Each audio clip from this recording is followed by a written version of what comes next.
Okay, it looks like we're rolling. You with Dumpster Truffles, broadcasting around the world and across the galaxy. Good morning, good evening, good afternoon, lunchtime, whatever it is, and whatever finds you doing this fine evening. We've got a fairly packed show lined up, but it's not going to be nice and sunshine and lollipops. Do you guys want to introduce yourselves? Good morning, everybody. This is Carmen. Good evening, everyone. This is Kaz. G'day, folks. It's Oz. Lovely to have you with us tonight. Beautiful. Aussie, Aussie, Aussie. Aussie, Aussie, Aussie. Oi, oi, oi. Oi! Aussie. Oi! Aussie. Oi! Oi. Aussie. Oi, oi, oi, oi, oi. There you go. The Australian You mafia freak. will work.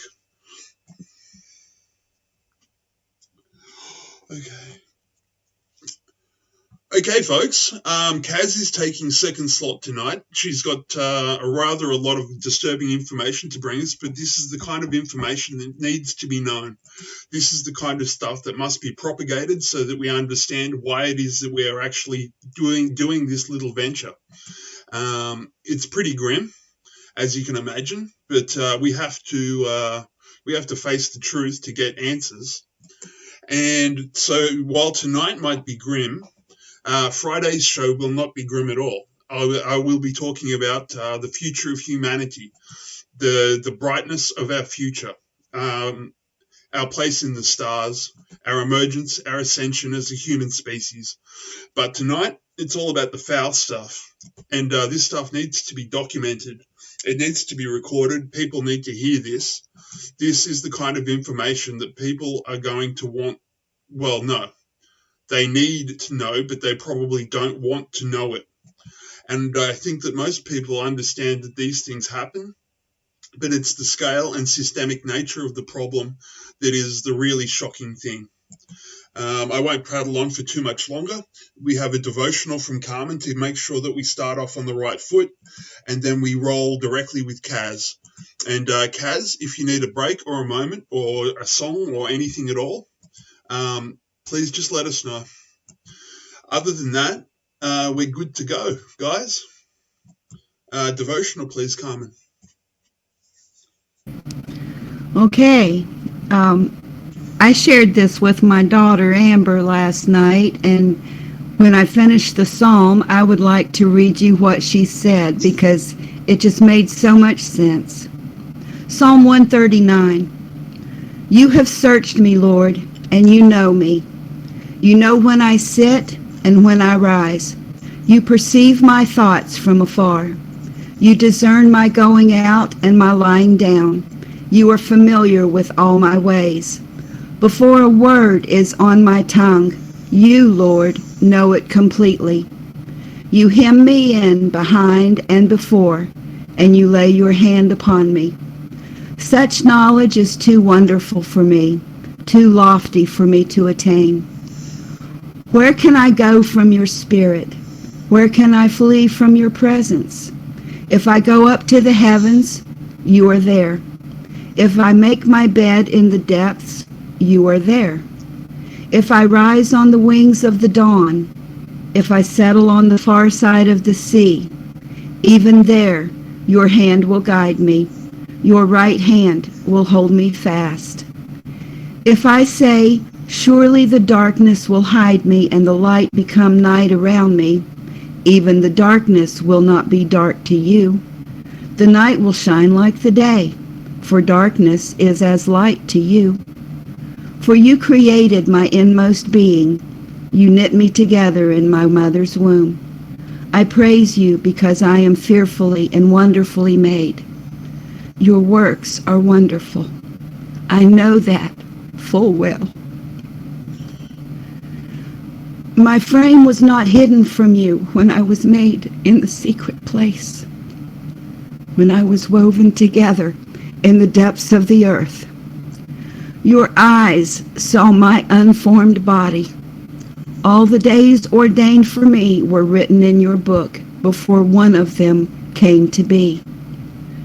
How precious to me are your thoughts, God. How vast is the sum of them.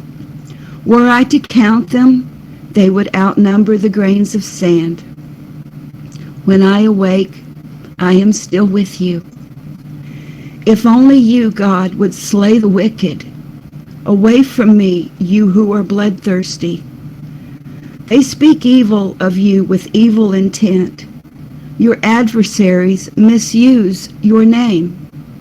Do I not hate those who hate you, Lord, and abhor those who are in rebellion against you? I have nothing but hatred for them. I count them my enemies. Search me, God, and know my heart. Test me and know my anxious thoughts. See if there is any offensive way in me, and lead me in the way everlasting. This is what my daughter said. I think that psalm is great. It speaks of God knowing our whole heart, everything we do, everywhere we go, and when faced with situations or people that have opposing views and thoughts that cause us to be anxious and uncomfortable, we know that God understands our thoughts and He can comfort us and bring peace. Father, it is so reassuring to know that nothing happens to us that you are not already aware of. Search our hearts and show us if there is anything there that we should rid ourselves of. Give us discernment to see things as they really are, and instruct us in the way we should handle issues that present themselves. Forgive us when we falter or fail, and give us grace to keep moving forward on the right path. Let your mercy fall on all those who are suffering, and give us peace within. In Jesus' name we pray. Amen. Amen, sister. Amen. Can you just talk a little bit about what that means? Because the only message that I got out of that was remain open with God. So make sure that you are open to God's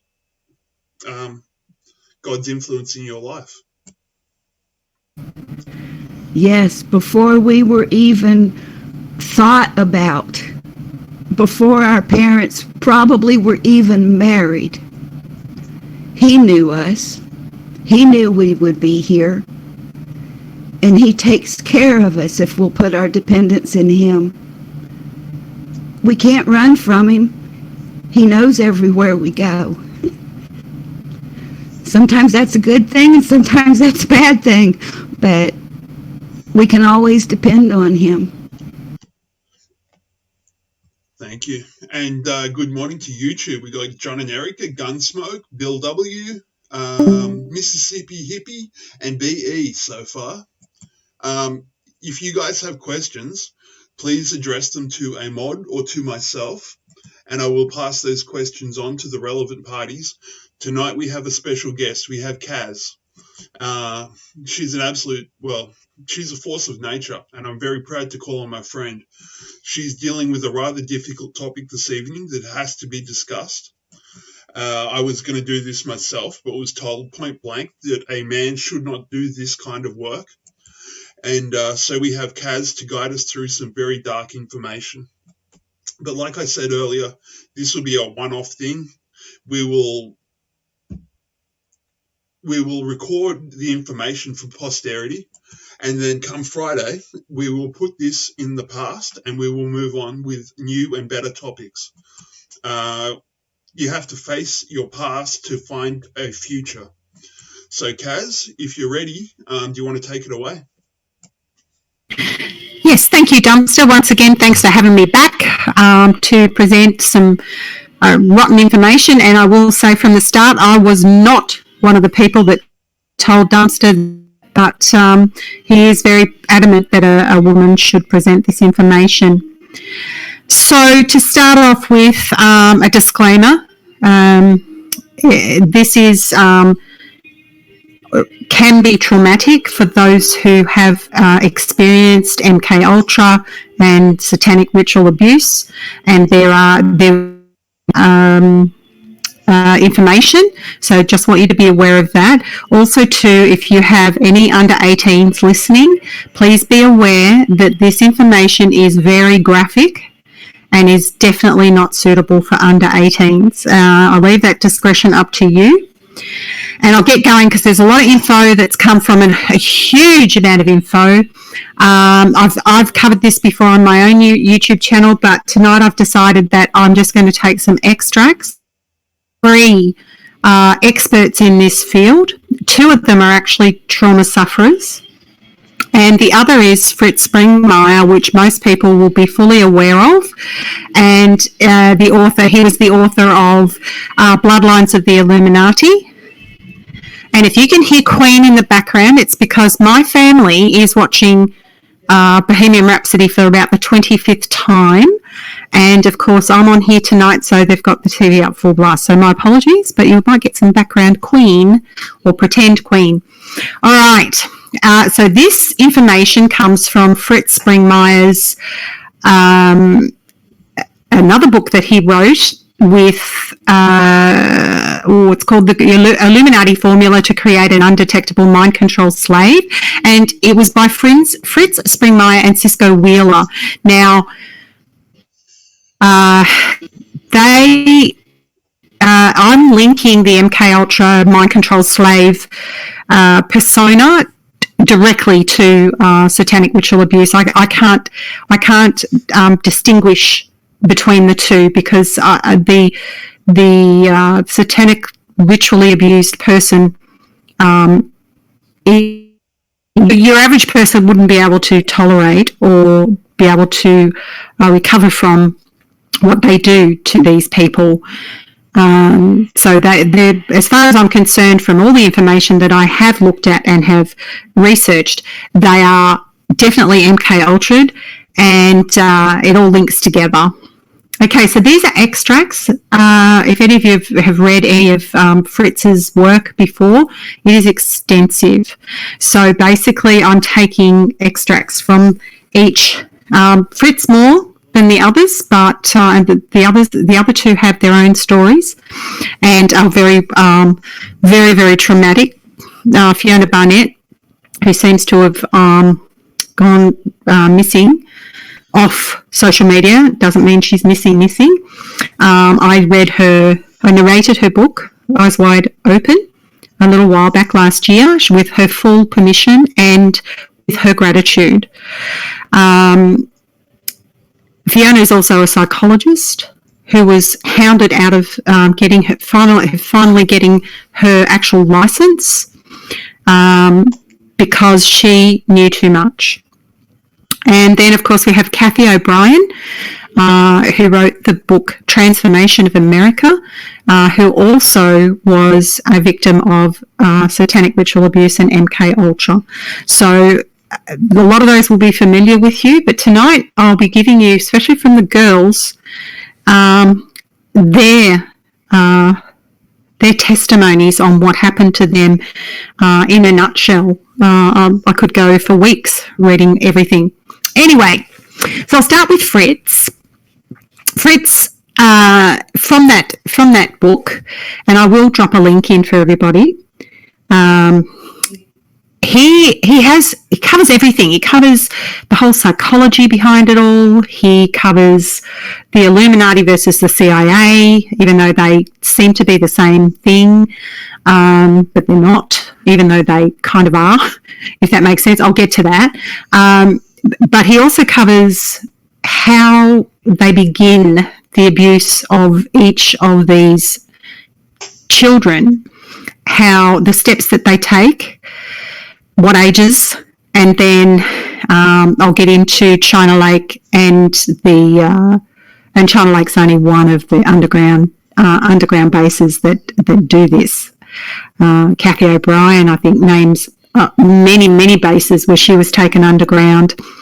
and so does Fiona. In Australia, we have underground bases as well.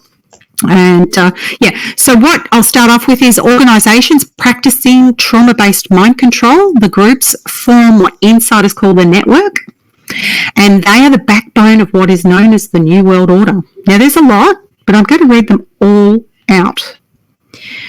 Okay, and I won't number them. I'm just going to go quickly through as fast as I can. Some you'll go, yeah, of course. Some you'll be shocked. Okay, Air Force Intelligence, Army Intelligence, such as CIC, Atomic Energy Commission, AEC, Boeing, British Intelligence, MI6, MI5, and the Tavistock Institute, Bureau of Narcotics, Bureau of Prisons, I should say, Catholic Church including Jesuits, Central Intelligence Agency, Charismatic Movement, Church of Satan, Church of Scientology, Service, which is CIRVIS, Club 12 and Club 41, Country Music Industry. Oh, stop. I'm clicking too fast. Defence Intelligence Agency, the DIA, Department of Justice, Federal Bureau of Investigations, FBI. Now remember, this was written pre-Trump. Freemasonry, especially the Palladium Rites 33% and above degrees. Quator, I think it is, Coronati Lodge, SRIA, is that the Scottish one? Scottish, yeah, and other Masonic affiliated organisations. GPAN, which is GEPAN, German Intelligence, which is Shabak, I think it is. GHG, Hollywood, the House of Saud in Saudi Arabia, which has unprogrammed slaves too. Well, there you go. I think this is. I don't think this is what I meant before about it'd have to be programmed. The Illuminati, also known as the Circle, Moriah Conquering Wind, Gnostics, Luciferians, etc., at all levels, is involved in trauma-based mind control as perpetrators and victims, including Fraterni, Orden, Fraternatus Saturni, THFS, FOGO, Fogo, Golden Dawn, Anti-C, Lucifer, yeah. Internal Revenue Service, Ku Klux Klan, Mafia, Masons, see Freemasonry. Some of these are hard to read.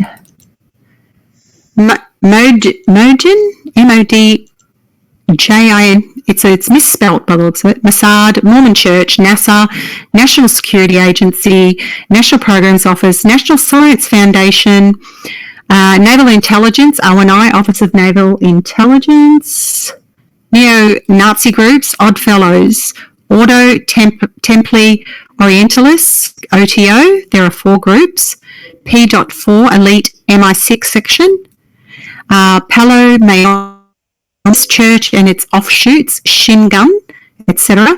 Professional baseball, such as the LA Dodgers, Russian government and intelligence groups, GRU, KGB and KGB's successor, historically an early group known as Spetsvero. Another one called Chimera in Russian, which means chamber, did drug/hypnosis mind control research. The Spetsberg was responsible for assassinations.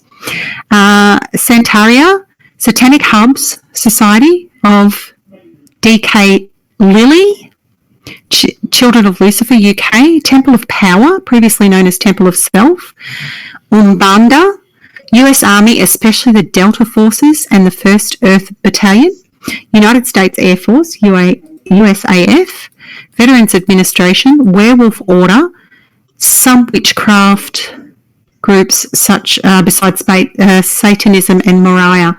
I know what I've done wrong. I've made this smaller. Bear with me for a sec, folks.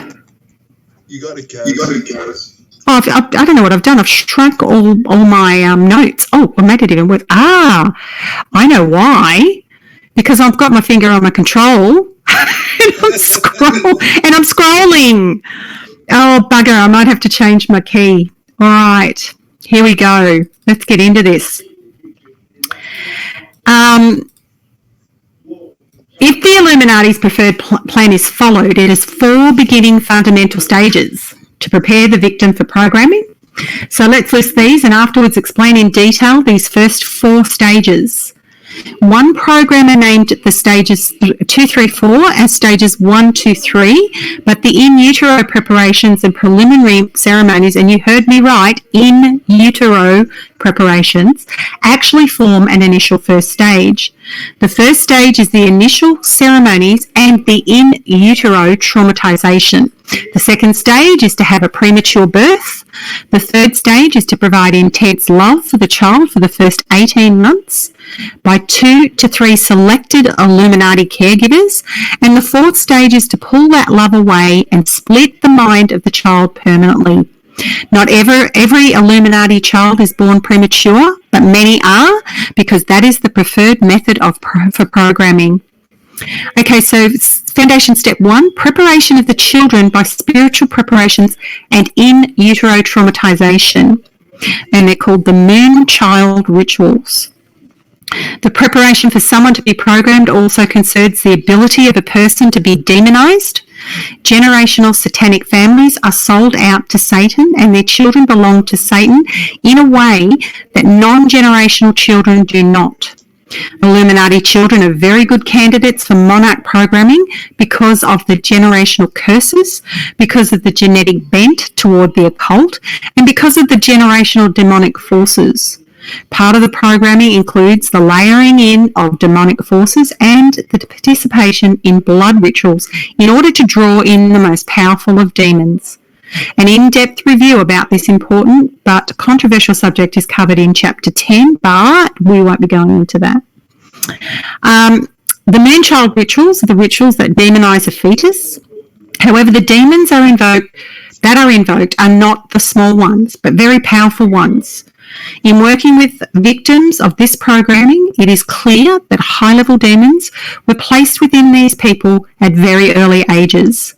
It is believed many of them were demonized before they were born by rituals like the moon-child rituals. Blood sacrifices and human sacrifices are always required at this level of magic.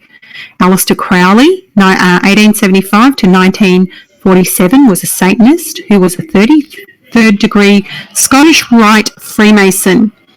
He also was a leader in a number of other Masonic rites, as well as an OTO leader, a Chief Stella Matutina, and an MI6, a British Overseas Intelligence Agent. His writings have been important within 20th century Satanism and with black magicians. He wrote Moonchild, first published in 1917. The idea of the Moonchild is that by the use of black magic, a perfect soul can be captured. The belief in reincarnation, which is prevalent among the Illuminati and satanic groups, lends itself to the belief that souls compete for a particular embryo. To produce a man, this is in quotes, to produce a man who should not be bound up in his heredity and should have the environment which they desired for him. Okay, so this is a really big section of this, and I'm doing it again, I'm shrinking the, there we go. Very big section, so I won't read it all. The actual rituals carried out to create a moonchild are described in detail in 3 of Crowley's writings. A vague description of the rituals can be seen by reading the book Moonchild. Ritual took place at a villa nicknamed the Butterfly Net. The villa was really an occult temple laid out in sacred geometrics. It had figures of satyrs, fauns, and nymphs. It had statues of Artemis. Lots of silver objects and crescents, and 9-pointed stars were at the villa because these objects all relate to the moon in magic. The woman who was pregnant was surrounded by objects related to the moon. The moon's influence was repeatedly invoked. Okay, the creation of the moon children within the Monarch Project involves high-level magic by the circle of Illuminati black magicians who are involved in a particular individual's programming. It should be noted that the Grand Master and the Grand Dame altars will understand demonology, but the sections, levels of altar above them are not informed. One of the biggest secrets kept from most of the slaves' altars is that their system was demonized while a fetus. And I don't know if I've included in Fiona's work, but Fiona was she was tagged to be the Grand Dame of the Australian Illuminati. So before she ran off. What else have we got? The front altars of victims remember the cover story that the Moon children were produced via torture in cages as little children. The premeditated of all the trauma and torture is. The front altars of victims remember the cover story that the Moon oh no, this is repeating itself. Well, I'm repeating myself.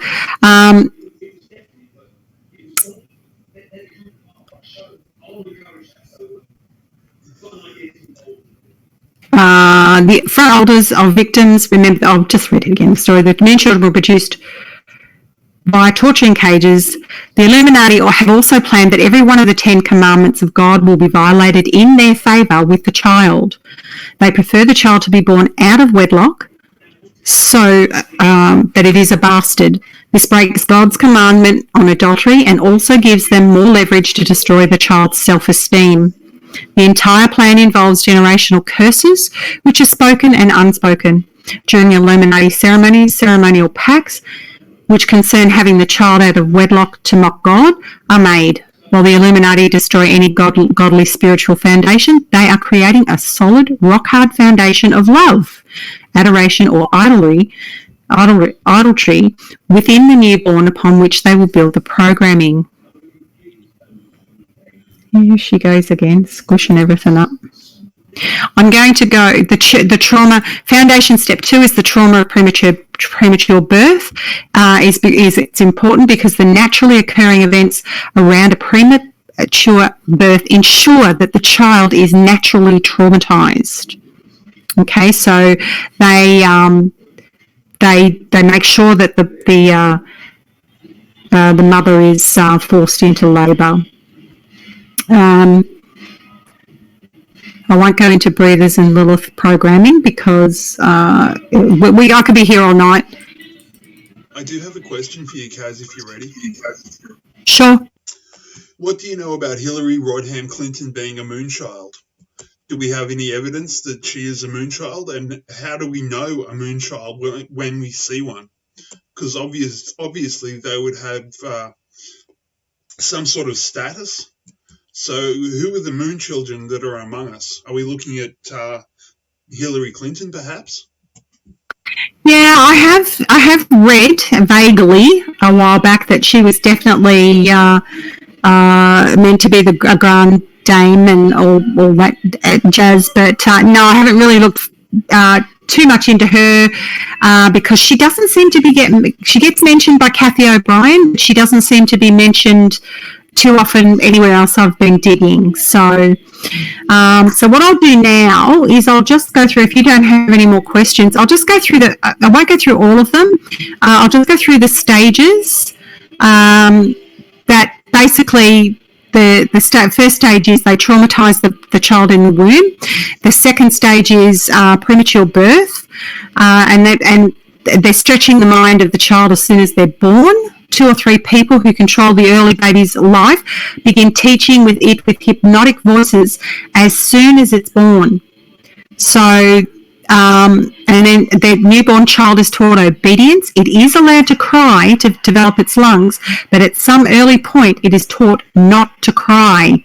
Tape is placed over the child's mouth and it is told over and over no with an index finger gesturing. They get approval if they don't cry. This type of programming is called behaviour modification and it will be further covered in a later chapter. The baby is rigidly taught total obedience. Okay, so, and then the next step is love bombing them. Okay, so they smother the child in love after 18 months. until 18 months. The love is given so it can be taken away in the fourth stage. How charming is that, hey? Unless love is given so that it can be taken away, there is no trauma. Illuminati children are never spanked in the first year and a half. They are very lovingly controlled. This pattern of smothering new converts in love, called love bombing, in preparation for removing that love and acceptance to get obedience, is done by some cults to new members too. Okay, and foundation step 4 is fracturing the mind. So the fourth stage is built upon the foundation of dissociation created in the first and second stages, and the love created in the third stage. Okay, so that's the 4 steps of how they break the child and build upon the foundation of dissociation in the child, and that is whether the child is Illuminati or whether the child is not Illuminati, and just comes from generational families who often sell their or have been abused themselves and managed to survive.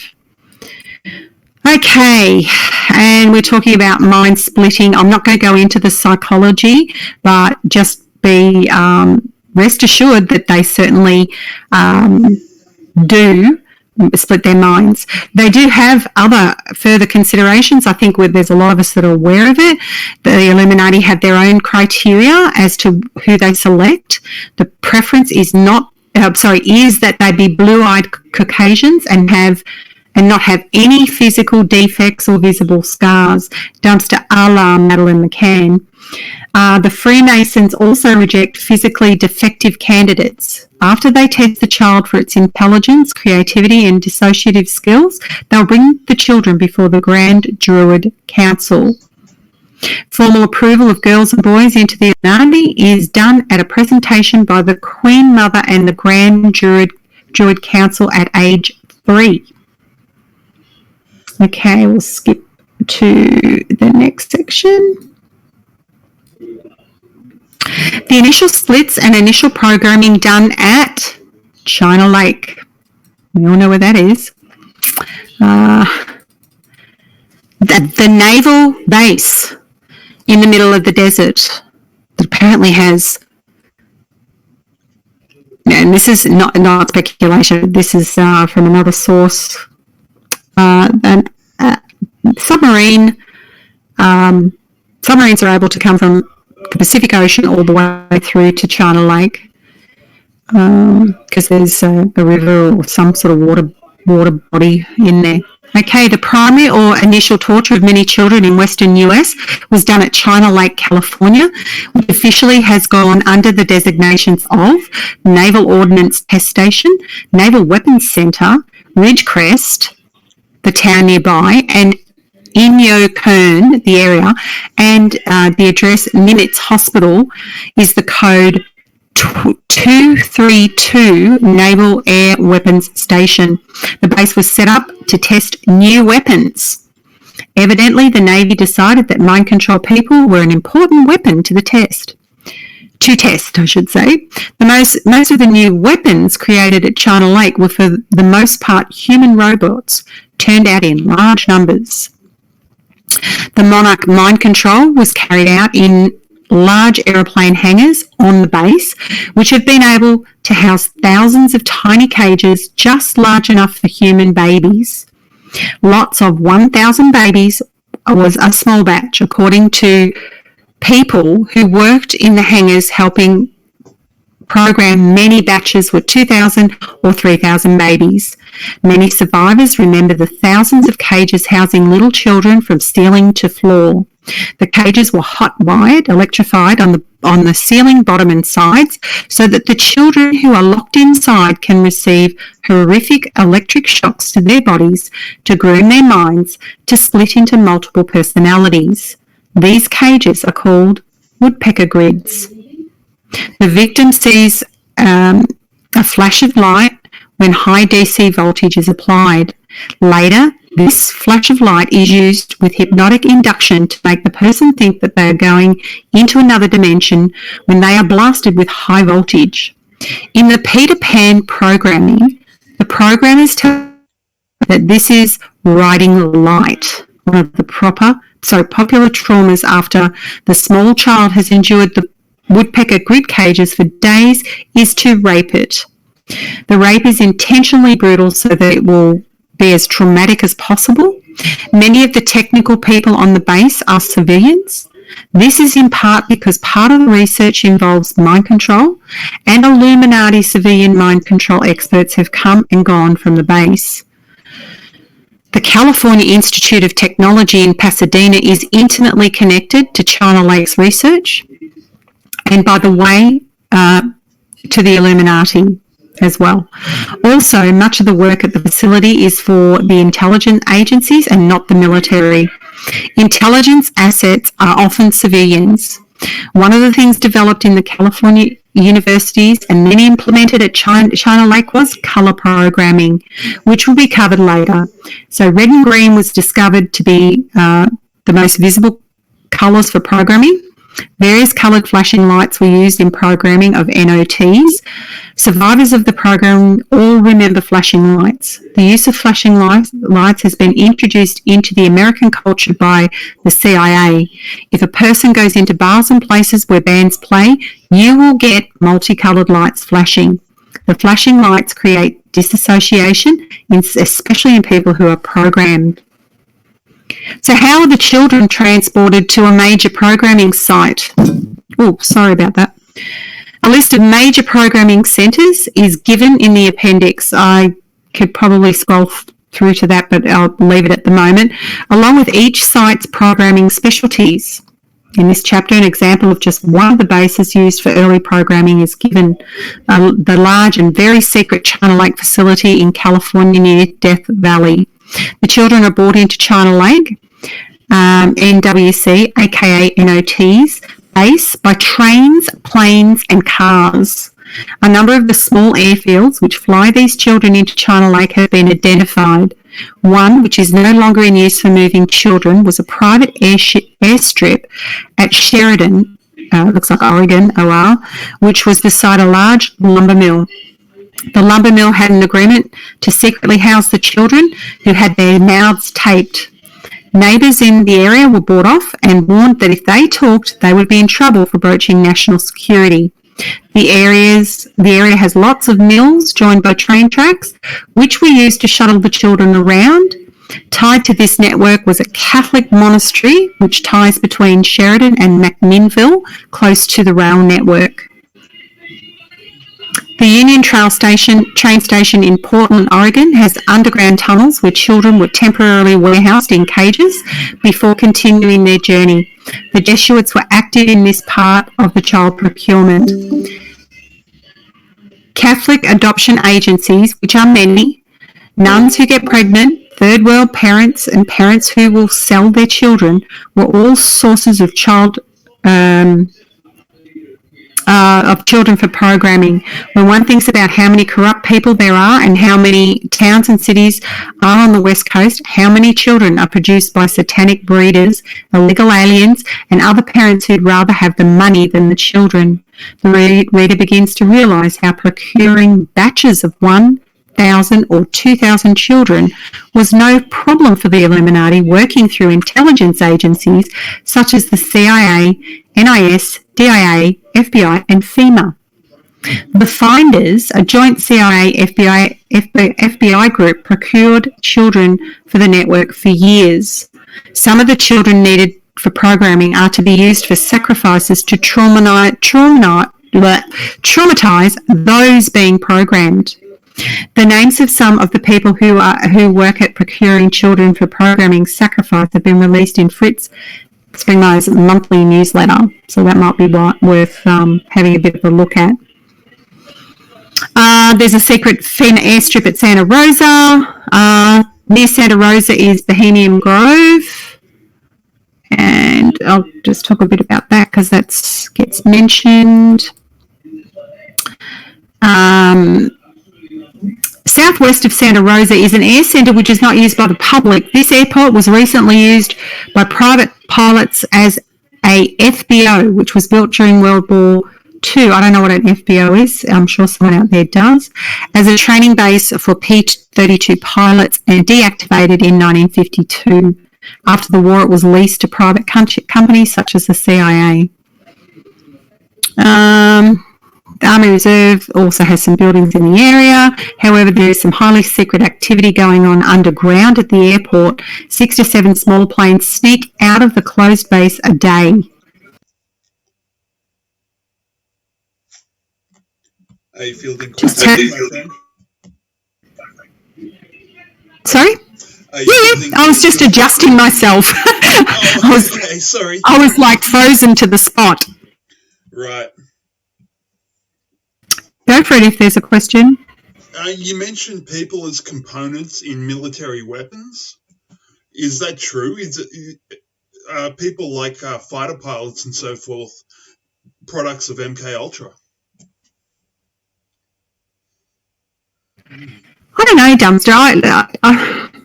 I think it's compartmentalised. So they've got a job to do, and it's all national securities, and they do what they're told to do, and that's all they know, right?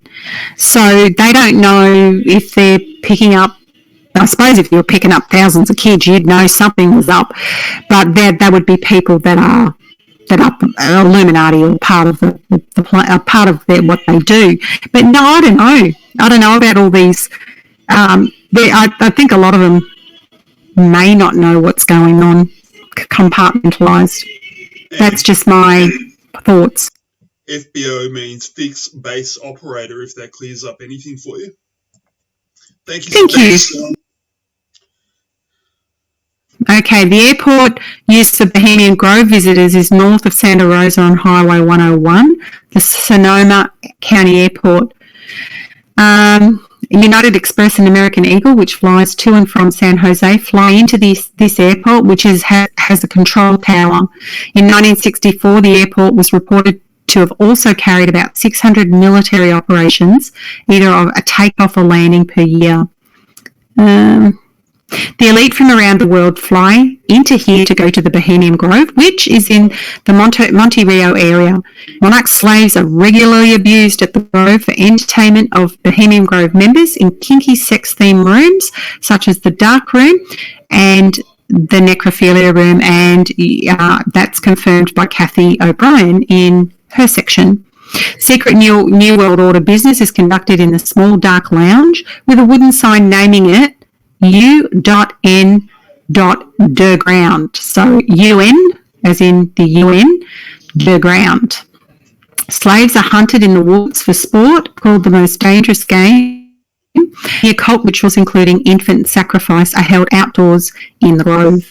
These airfields are described in detail so that the reader onto the network of small planes and airfields and Monarch system uses to transport children. The children are trickled in from various collection points to China Lake. The triangular-shaped airfield at China Lake has traditionally been begun very early in the morning with lots of activity. Okay, so we know that China Lake is definitely the monarch victims and child satanic ritual. A male monarch victim remembers a large hangar building in China Lake with a concrete floor and row after row of cages suspended from the ceiling, filling the large building. One of the programmers was dressed similar to a Catholic priest. The electric current that ran to the cages made a hum like an electric fence. There was a marble slab that served as an altar where the black hooded robed people would take a handled knife and sacrifice little children in front of the other children in the cages. Memories from other survivors about the place will be mentioned later. More about the China Lake base. Charles Manson, a programmed monarch slave who received initial programming at China Lake, lived with his cult only 45 miles northwest of China Lake at the remote Myers and Barker ranches, Scotty's Castle in Death Valley, Bakersfield, Edwards Air Force Base, and Papa Ludo's Store and Tavern, with its secret underground programming centre, and all in the vicinity of China Lake and have all been programming sites too. Old Route 66 went by China Lake, which is now just off US 395. The area's tavern has been named the Hideaway. The building was low, away from the highway with a large unlit parking lot. Only people who knew how to enter it by the obscure entrance on the side could get in. The Hideaway Tavern has been a local hangout for the CIA men at China Lake. It has served them excellent steaks. The base headquarters is known as the White House, and it looks somewhat like a yacht clubhouse. Northwest of the airfield at 39 to 64 and 4 to 33E on the quad maps, the government has built a large magical seal of Solomon hexagon with each leg quarter-mile long on the ground. There is more, but I would love a little break, a little music break when ready, Mr. Music, and we can come back to this. That is extremely professionally well done. Thank you, Kaz. Music, please, guys. Okay, here's something a little bit light. And hello, Bernard.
Okay, are you ready to continue, Kaz? Yes, just going to finish off with the Fruit Springmeier. What they also did at any of these trauma centres and programming centres was program the children. They chose what their role in life would be at such an early age. So, for example, if there was a young, aggressive little boy that had sadistic tendencies, the Illuminati would call it a warmonger and label its this child will be a general. Then proceed to program it to become a general. Nurses, teachers and child physicians must be programmed with a gentleness to their system. Other occupations such as lawyers can be allowed to be ruthless. Many of the children have religious fronts labelled for their programming, and a very popular occupation for Illuminati men is to become clergymen. Religious leaders make up the majority of fathers of monarch survivors that have sought help. Most Illuminati victims have parents who are important religious leaders, many of them top clergymen in established churches. As the reader might expect, some tortures require that the child victim's temperature, respiration, pulse and blood pressure be closely monitored. So the types of trauma, and we are coming to the end of this little section. One thing discovered by research into the genetic transmission of learned knowledge by humans to their children was that people are born with certain fears. Snakes, blood, singing turtle body parts, and spiders are all things that people are born fearing. The phobias towards these things are passed down genetically from one generation to another. In searching for traumas to apply to little children, the programmers found that these natural phobias, which occur in most people from birth, will work wonderfully to split the mind. Along this line, the following examples of traumas applied to programmed slaves. Being locked in a small confined spot, a pit or cage with spiders and snakes. Being forced to kill, cut up and eat innocent victims. Immersion in feces, urine and containers of blood, then being made to eat these things. These are standard traumas. Often a slave will experience not only all of the above, but many others before they reach 4 or 5 years of age. It is important to traumatize the child early before it has a chance to develop its ego states. By the way, when the child is placed in a small box with spiders or snakes, they will often be told that if they play dead, the snake will not bite them. This carries out 2 things for the programmers. It lays the basis for suicide programs. If you are dead, then you are safe thinking, and it teaches the child to disassociate. Traumas to split the mind are not just high voltage or natural phobias, but encompass the full range of the emotional and spiritual being of the victim. The victim is eventually stripped of every spiritual or emotional resource by a variety of traumas, such as blood orgies, where male and female genitals are cut, torture sessions on all types of medieval torture machines, staged events where actors imitating God, Jesus Christ, police and therapists curse the victim, reject the victim, and even kill the victim in simulated drug deaths. Children are placed in hospitals with captive abusive conditions. Children are tied to innocent children, which are systematically and brutally killed, while the children are made to believe that they are guilty for the child's punishment. Near-death experience, such as drowning, have become an art with these abusers.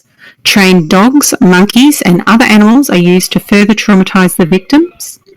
An Illuminati slave will most likely have experienced all of the last few paragraphs above, plus much more.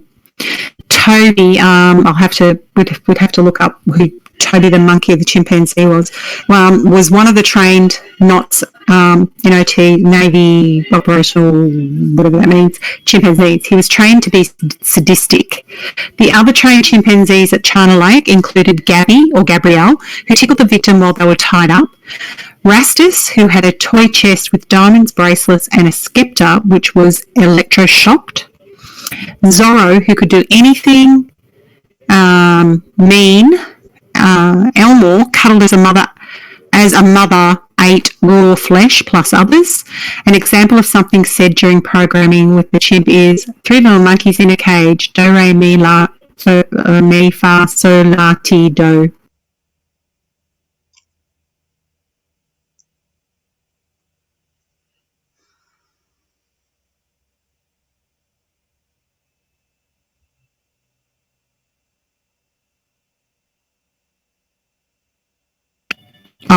Here I am talking away and haven't got the mic on.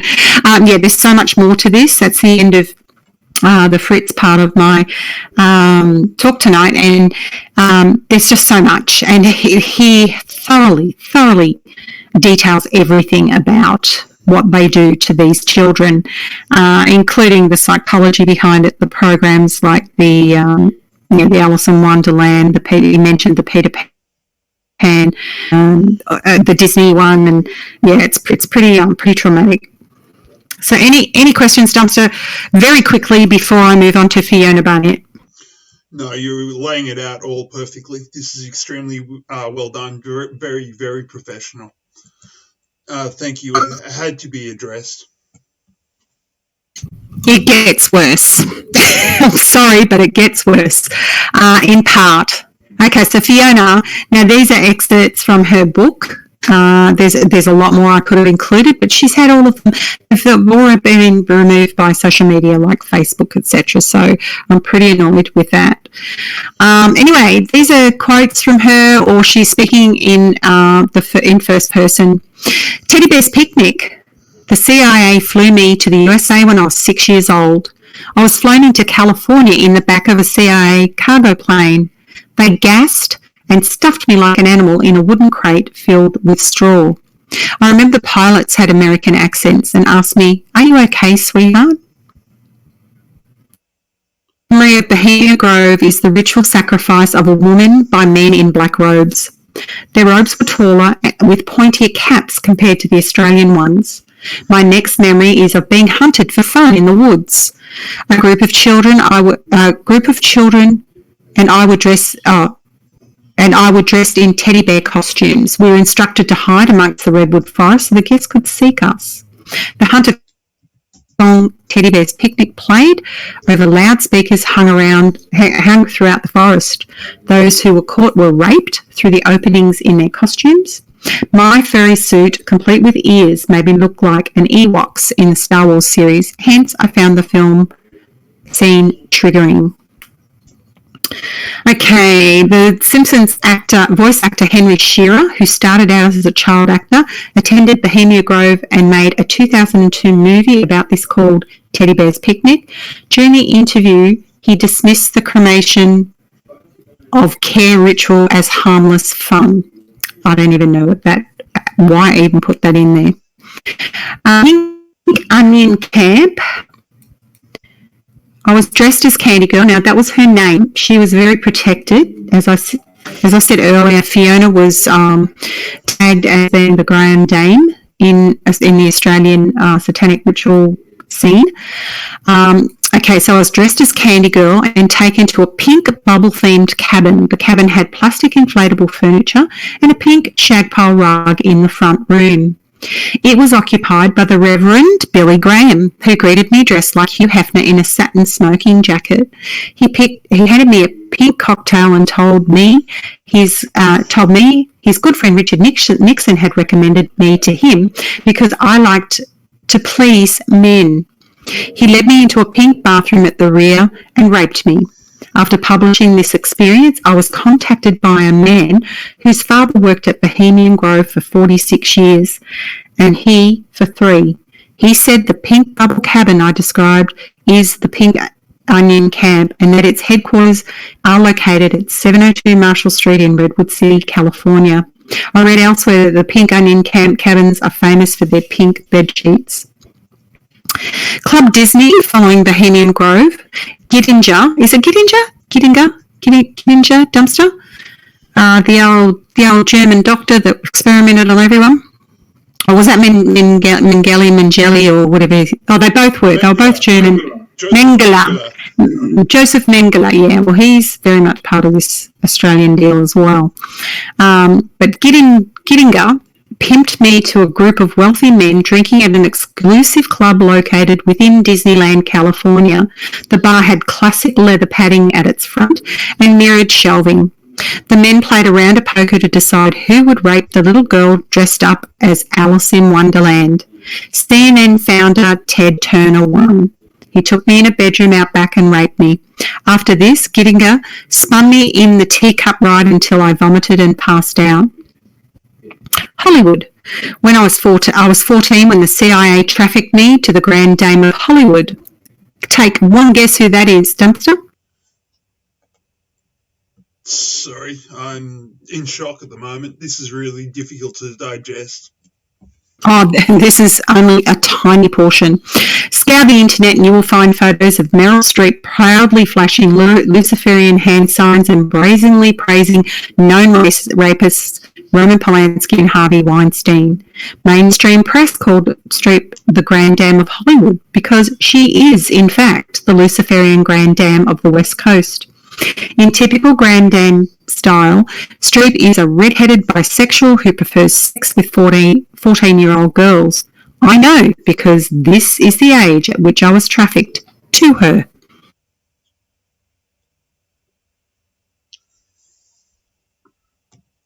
I have not found a photo of the Hollywood house I was trafficked to. From memory, it was decorated in a bland, minimalistic Scandinavian style. But as I walked in the front door, the kitchen was to my right, with a dining table behind that. Directly in front of me was a lounge room with a giant floor to ceiling windows and a view, like in a high-rise apartment. But I think we were simply in a house on a steep block overlooking the Hollywood Hills, with a swimming pool directly below the window. To my left of the front entrance was a wide hall which led smack into double doors. Behind the doors was a bedroom which had an ensuite to the right. The party started with a ritual sacrifice on the dining room table over which Streep presided. The victim lay face up on the table while her throat was slit. The blood was drained into a ceremonial bowl, mixed with drugs and stirred with a brush made of a sprig of herbs. Everyone sipped from the bowl, and then the revels began. I recall dancing with Streep to the Funky Town soundtrack before she took me into the bedroom, chatted with me about what I wanted to do with my life, and used me for sex. And we'll go to another excerpt. The 5 priests preside over the ritual cesarean of a heavily pregnant woman and the butchering of her baby. They ceremonially prepared the baby body and blood in a gold chalice and plate, which were distributed as communion. This is the Luciferian Black Mass on which the Roman Catholic Mass is based. "You're up," Pestrovskas whispered in my ear. This was in Sydney. Bathurst, I think. So I made my way to the stage. "Let's take you down a notch." Croucher smirked at me. This was a lady who was competing with Fiona to be the Grand Dame. A decaying rat was forced into my face and I was ordered to take a bite. I briefly hesitated but complied. Then Bruce Spence, and for those who don't know, Bruce Spence was a very, very bad comedian, Australian. I think he was British, but he couldn't make it in the UK, so he came to Australia. And anyway, Bruce violently raped me on the altar in front of the crowd. After this, I took a seat in the front row and watched a group of naked, hypnotised children line up at the front of the stage. And mind you, these children are, when they're taken to these satanic ritual sacrifices, they're all drugged. There are so many drugs that they are given. Spence decapitated them with a samurai sword, and the crowd broke into a frenzied, bloody orgy. Kim Beazley held a decapitated head of a girl to my face and smirked, "Take your eat." Finally, Rosalind Croucher urinated in my mouth while I was gang raped. "You flinched," Petrovskas yelled at me backstage. "No," I lied. He led me back to a back room, to the right of the stage where Rosalind Croucher stood next to a mobile defibrillation unit. Petrovskis told me to sit in the chair. I obeyed. Then Croucher angrily began electrocuting me to the head. Okay, that's enough, Petrovskis warned her.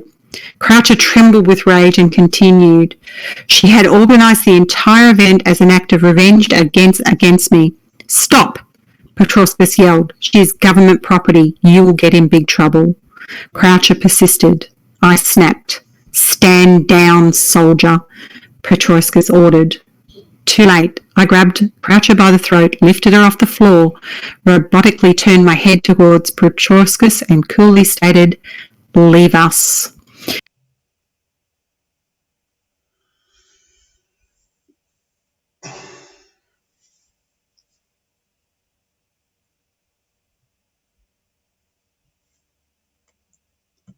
Tech issues, Kaz? Sorry, no, I just took my finger off the button and just started chatting away. There's so much more to Fiona's story. She went through hell and, haven't even mentioned half the people that she mentions, Nicole Kidman and Kidman's father, who was very, very high up in the Illuminati. Nicole Kidman witnessed Fiona being abused and did nothing. Prime Ministers, Bob Hawke's involved, lots and lots of people. And of course, Fiona has just gone through literal hell trying to tell her story and have people believe her. So I will take one more little break, if you don't mind, just one song, and we're going to move on to Kathy, and then I'll finish up. You got it, Kaz. You've done a wonderful job so far. I don't look forward to it. She's good, isn't she?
I was just scrolling through the chat. I didn't realise that the audio is being distorted. I might just, is this loud enough for everybody?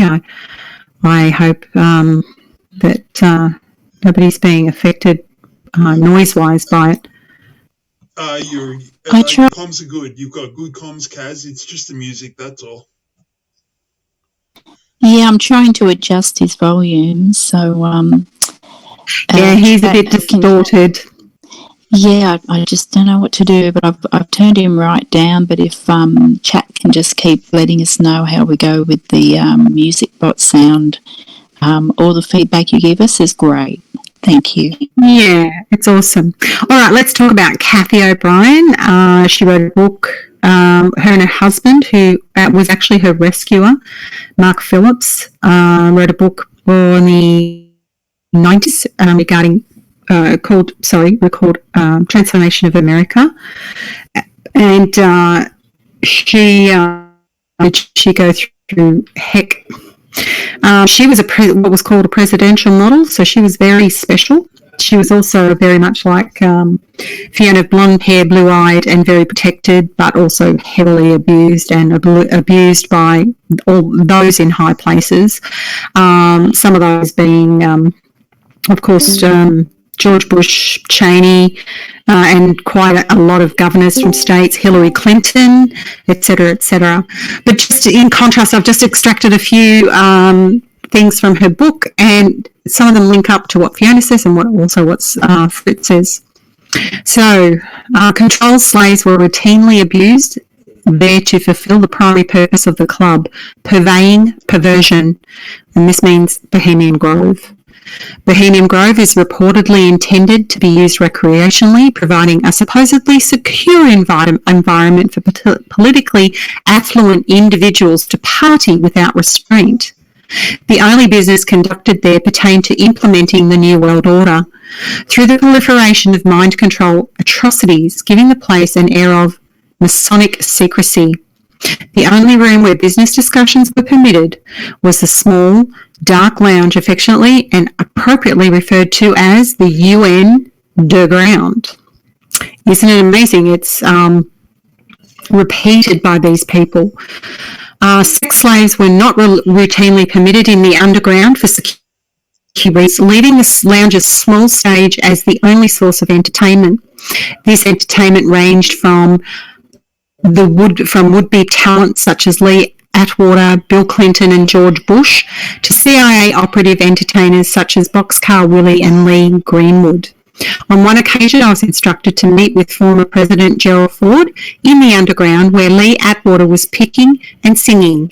As I walked through the smoke-filled room to Ford's table, Atwater interrupted his song to cryptically acknowledge my unwelcome presence by singing choruses of Over the Rainbow and Bird's Song for Me, Bird being BYRD, who was a governor of, I'm not sure what state it was, you have to read the book now, country roads, while emphasising the lines of Almost Heaven, West Virginia.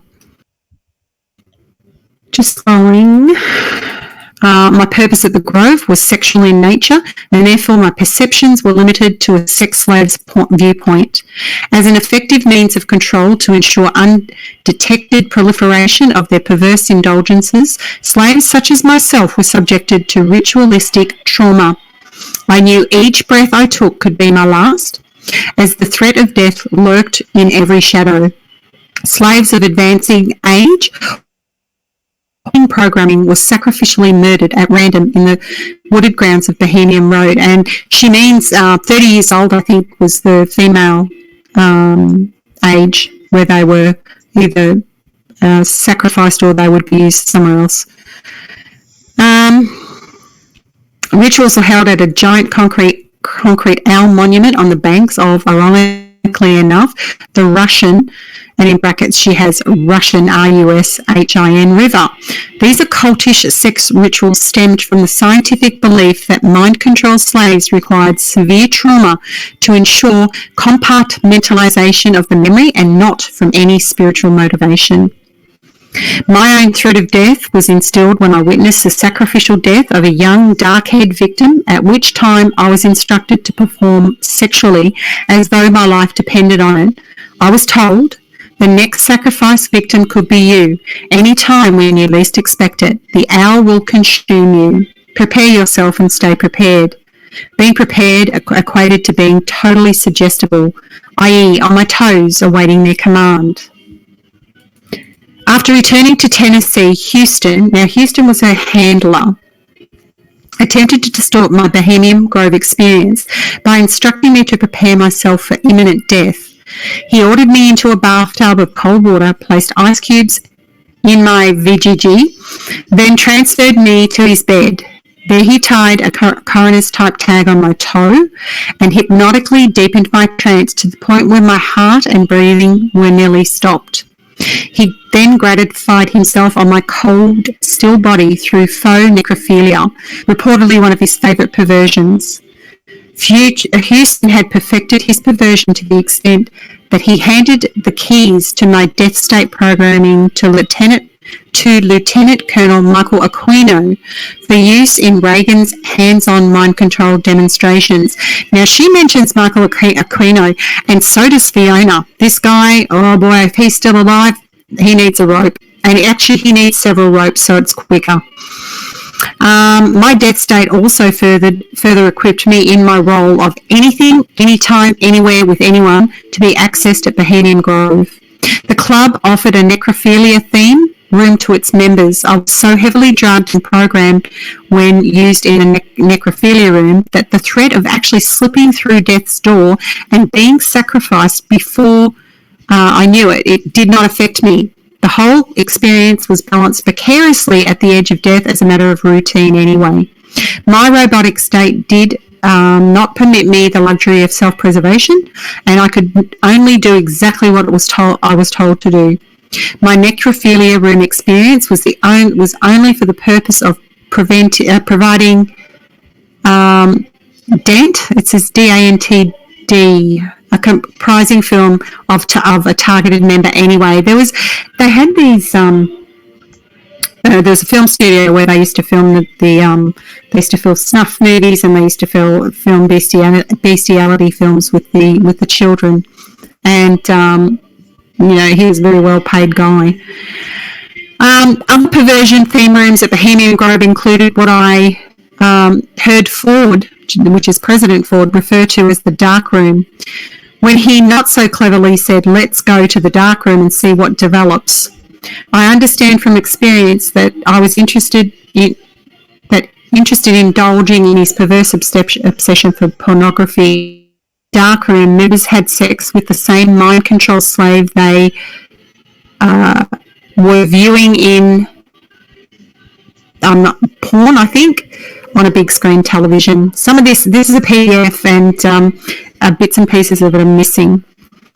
There was a triangular glass display centered in the main throughway where, locked in with various trained animals, including snakes, members walking by watched illicit sex acts of bestiality, women with women, mothers with daughters, kids with kids, or any other unlimited perverse visual display.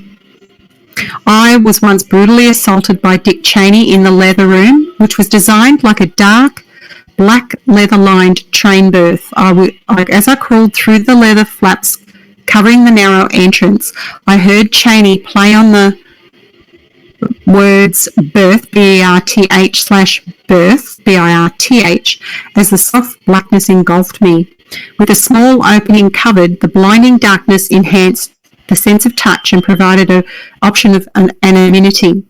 Cheney jokingly claimed that I blew his cover when recognised his all too familiar voice and abnormally large penis size. Yeah, he was very renowned for that.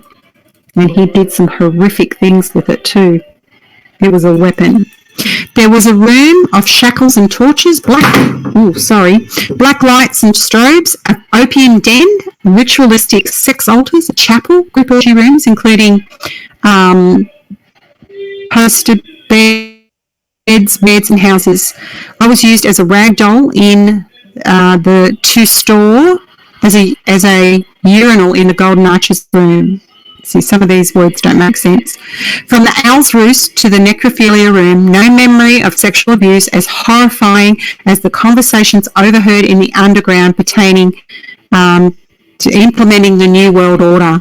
I learned that perpetrators believed that controlling the masses through propaganda, mind manipulation, did not guarantee there would be a world left to dominate due to environmental and overpopulation problems. The solution being debated was pollution / population control. Well, sorry, was not overpopulation. Pollution and population control, but mass genocide of selected undesirables. More often, operated under the cloak of World Vision, the wooden sign was carved to read U.N.Derground.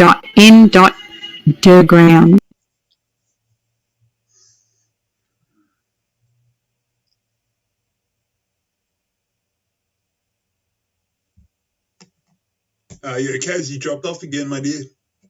Oh gosh, I was just adjusting myself on the chair. Yes, so may I just interrupt for a moment, Kaz? Sure. Just thinking possibly if you could move back from the microphone a little bit, that may cut the distortion. I'm actually listening on YouTube I'm actually right back from it, so I'm not sure. Is that better? Okay. Hey, good enough. Is that better? Good enough. You were doing fine, Kaz. Don't worry about it. Keep going. No. I don't want it to be distorted. That's all. So I would like to thank you for having me once again, and this is just literally a drop in a very huge ocean. All of these extracts that I've taken come from massive amounts of information provided by these people, these 3 people alone, and there are thousands of people around the world that have been affected by this from prior to birth. So I will gather all the links and drop them in to the chat if anybody would like to go further with the reading. The one for Kathy O'Brien is a bit distorted. I think it was because it's a PDF copy. It's probably not that legal to have, but I think it wasn't scanned properly. So, but still, you can read. You can get the gist of her story, which is very horrific because they got to her daughter as well, and her daughter is still in, basically in under the control of the Illuminati. Thank you. Okay. Pass on my personal thanks to Fiona if you ever communicate with her again. And I'm not sure where to take the show after a chunk of information like that. Pretty hard to follow. But Red shoes, Dunster. Red shoes. Red shoes. Oh Lord. More of the same? Hey, Kaz, thank you so much. It was awesome. Oh, I hate saying you're welcome, but yeah, that's just giving you a bit of the dramatic trauma, horrible things that these people have had to go through. So I hope they're all being their persecutors and programs are all being rounded up, and they're all going to swing low. Yes. Yeah, definitely.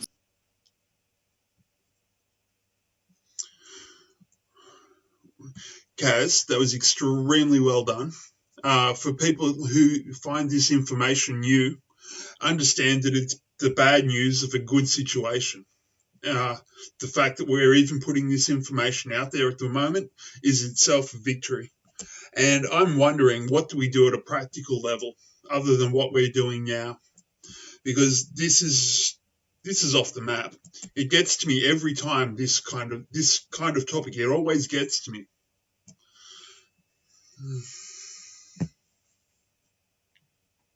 Yeah, it's not pleasant, but the rest of the world's going to find out about some of it in the very near future, I believe. And I think this is just a toe in the water for most people that are new to this kind of information.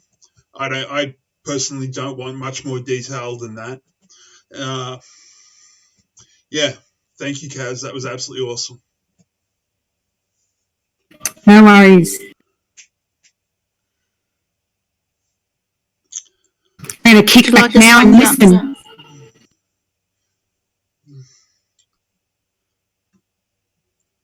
I'm actually thinking maybe we wrap up the show there.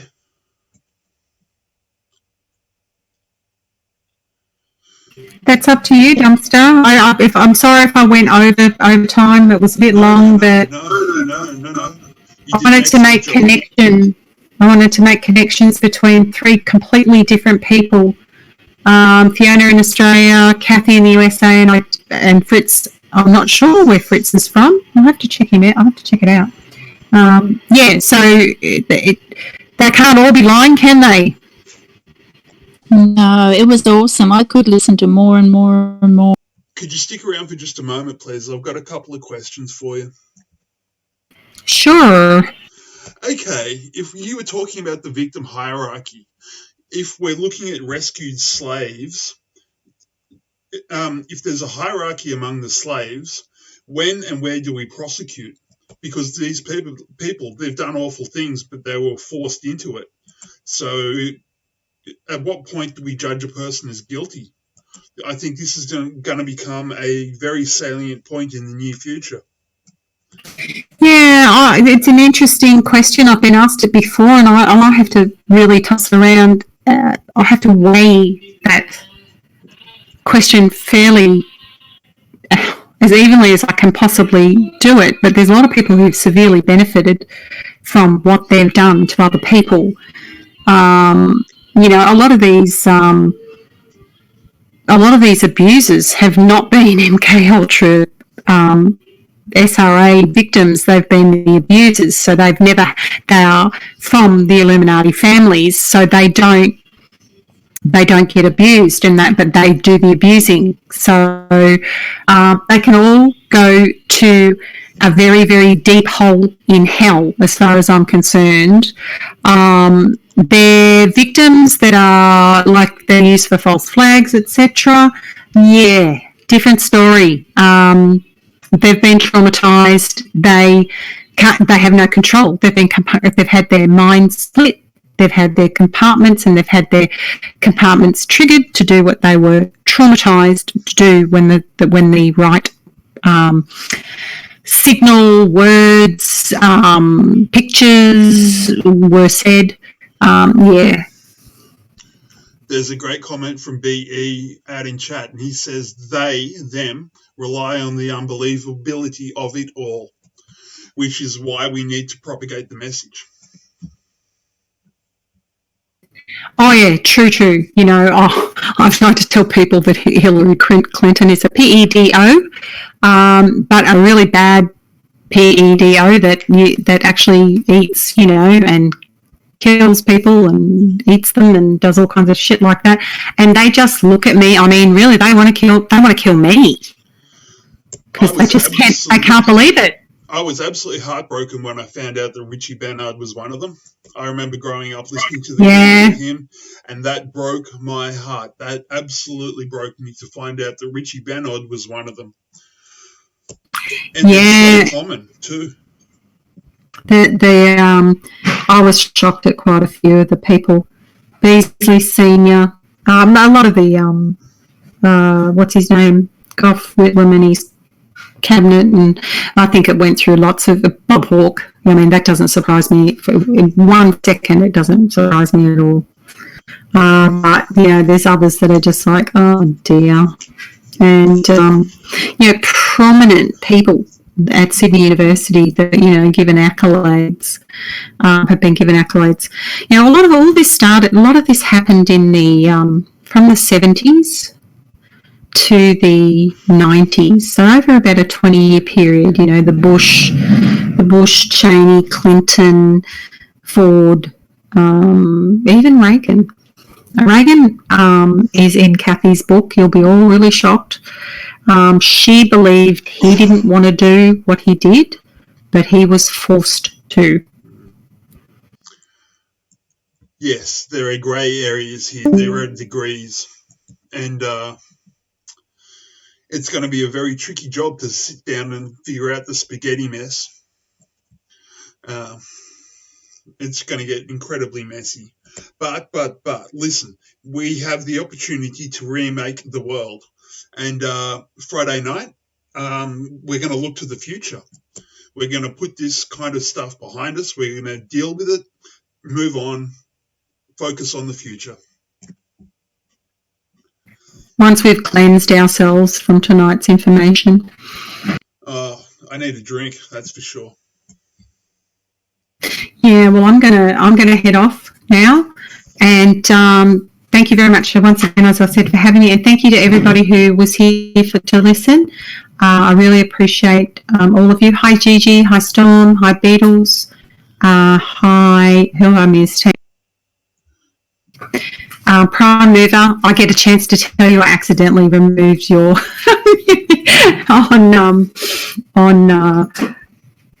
with my, because I'm not used to using YouTube with my phone, and I was actually lying in bed and I was putting it on my desk, and I saw like, oh, who did I just do something to? It was you. It was never intended to treat you that way. And who else have I missed? Anybody else? Storm, I said hi. Prime Mover. Oh, look, there's also hi, Azanon. Hi. Hey, Storm's got another question there. And Teslala. I've seen Teslala lots of times. Okay. I'm trying to find it. Where is it? Ronnie Reagan. Is that why they got him shot? Did he refuse? He was already being blackmailed and bribed and told what to do, I think, before that, and I think he may have tried to shrug him off, and that was a warning. I actually think they really wanted to beat him down because, he must have been playing up. Yeah, it's staggering that most of the people in power and positions of influence are probably them. But if you step back and look at the population, they are less than 1%. They are a tiny, tiny fraction of our population. We could drown these people in our own urine. Yeah, but they're still at it. We're still we're all, now that we know, now that we've got our digital army, that's our way of letting the world know. But, physically we can't do anything because they're so protected. But POTUS is, I love POTUS. Gosh, he's funny. China. And just throwing the flamethrower that has been going crazy the last couple of days. Good on him. Getting defunding the WHO, and also firing all those IG inspector generals. That was just beautiful. Look forward to it every day because he just throws the stuff. I can't wait till he gets Fauci and Burke's undone because they are dirty little deep staters. I'm actually hoping for major action over the next week or so. I think the iron is hot. Let's strike while the iron is hot. POTUS has optimal operating conditions. Let's hope that this gets done, or at least the bulk of the work is done by the end of the month, is what I'm hoping. All right, I'm going to sign out. I'm going to bed. Good night, everybody. I shall see you next time. Thank you so much, Kaz. Thank you, Kaz. We appreciate you bringing this because as hard as it is, we really need to know it. Good night, and thank you, Kaz. You're a champion, Kaz. You're a mighty, mighty warrior.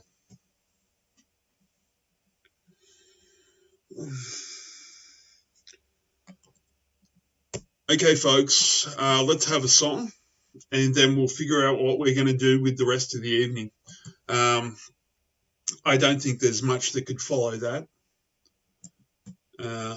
I'm feeling rather deflated myself, actually.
Hey, they've been throwing Rotten Tomatoes at Elvis. I think Elvis just got fired. Let's use Fred next time. We'll see if Fred is cooperative. Well, that was rhythm, and I had the volume as low as possible, and I switched my Discord off and turned YouTube up, and I only had to have it on 2, and it was so distorted. So we must do something about the sound comms. We've got to do a proper check. We do. Even if it's just for the bot. This is like the third time you've told me we have to make time Friday evening.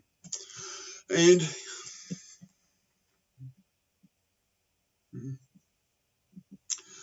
anyway, where should we take the show now? If Scope would show up right about now, that'd be absolutely perfect. Well, how about, do you want to read some of the notables? They're in the bunker under tonight's notables, and I can feed the links to Discord and to our friends in chat if you feel like it. Sure thing. That sounds like a sensible way to proceed. If you can drop those articles into my DMs and I'll access them on my second system. Is that okay? So you can't see them in the... how about you, Carmen? Can you see them in... where they are in tonight's notable? Screen capture, so I can't really do much with my Discord at the moment from this device. Okay, no worries. Well, let's just see if Carmen feels up to it. If not, then I'll just copy them over to your DM. What do you think, Carmen? If I can pull myself together, I can read them. Oh, sweetie, if it's too much, don't you worry. I'll pop them over to Dumpster, hey? Carmen, but do you think reading them might help you? Big hugs, big hugs. Hey, the world is changing. We're making it change. We just changed the world in what we did just then. It's changing. The world is changing. We are being effective. We have a whole new chance to remake the world as we see fit. That's what this is all about. Okay, we have the opportunity to remake the world. On Friday, I'll be talking about all the good things that are in our future. And the stuff that was discussed this evening will be put into the rearview mirror. We won't forget the children. We'll remember the children and we'll remember the victims. But that kind of horror will not have a place in the world that we make. That much is certain.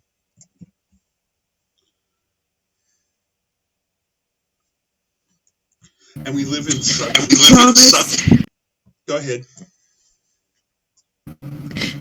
I said, do you promise? Carmen, I stand the wall. I'm fighting. I'm all in at this point. We're doing it. I'm going to do my absolute level best. You know that. You know me. This can't keep happening to the babies. No, it cannot. It simply cannot.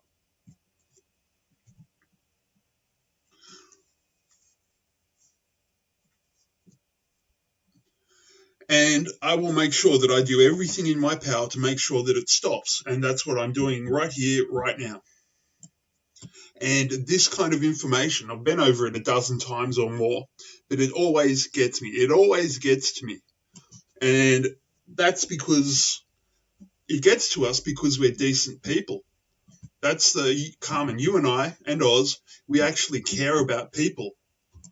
And that's what sets us apart. So the world is changing.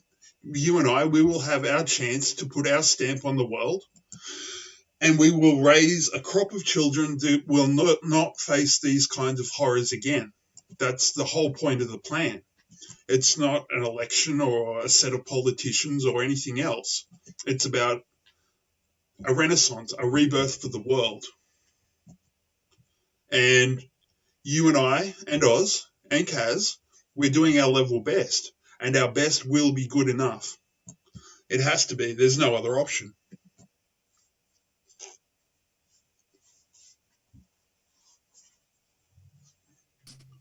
Okay, I've transferred 7 over for you, and if you'd like to have a read of those, and I'll post the links. Mainly things that have happened overnight while you Americanos have been sleeping while you were sleeping. Gotcha. Here we go. These are Oz and On's picks for the news. European Union science chief resigns, slamming bloc's coronavirus response. President of the EU's top science funding agency stepped down Tuesday, issuing a damning indictment of the bloc's response to the coronavirus crisis.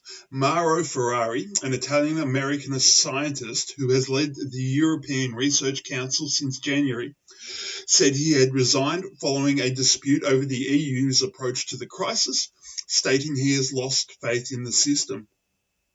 In a nearly 1,000-word statement published by the Financial Times, Ferrari described a breakdown in relations between himself and the EU agency he was appointed last May to oversee, citing an internal political thunderstorm involving the highest levels of the European Commission. This is interesting, Oz. This means that internal political thunderstorm means panic in the EU, I think. Anyway, have been extremely disappointed by the European response to COVID-19, said Ferrari. As well as a failure to fund scientists to tackle the crisis, Ferrari cited a complete absence of coordination of healthcare policies among member states, the recurrent opposition to cohesive financial support initiatives, the pervasive one-sided border closures, and the marginal scale of synergistic scientific initiatives by the EU. A spokesperson for the European Commission confirmed the resignation.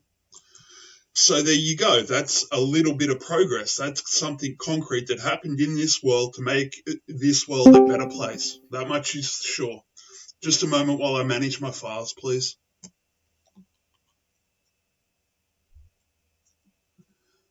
Okay, this comes out of breaking911.com, April 7th.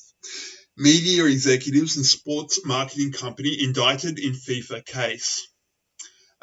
Former executives from US broadcasting company 21st Century Fox and Spanish sports media company Imagine Media Audiovisual SL, along with Argentina-based sports marketing company Full Play Group SA, charged with bribing soccer officials.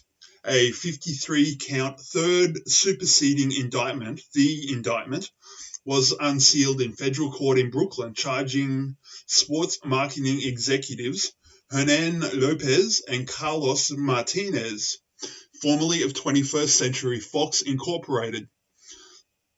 Gerard Romy, former co-CEO of Spanish media company Imagina Media Audiovisual SL, and Uruguayan sports marketing company Full Play Group SA, collectively known as the new defendants, with wire fraud, money laundering, and related offences, including as to Romy and Full Play racketeering conspiracy, in connection with the government's long-running investigation and prosecution of corruption in organised soccer.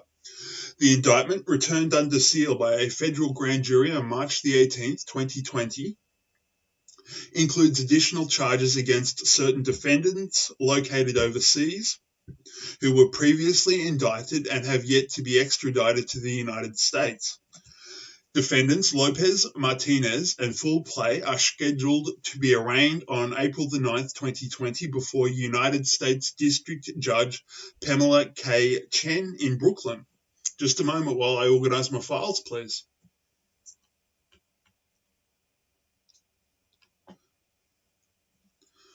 Okay, and now we're off to America again.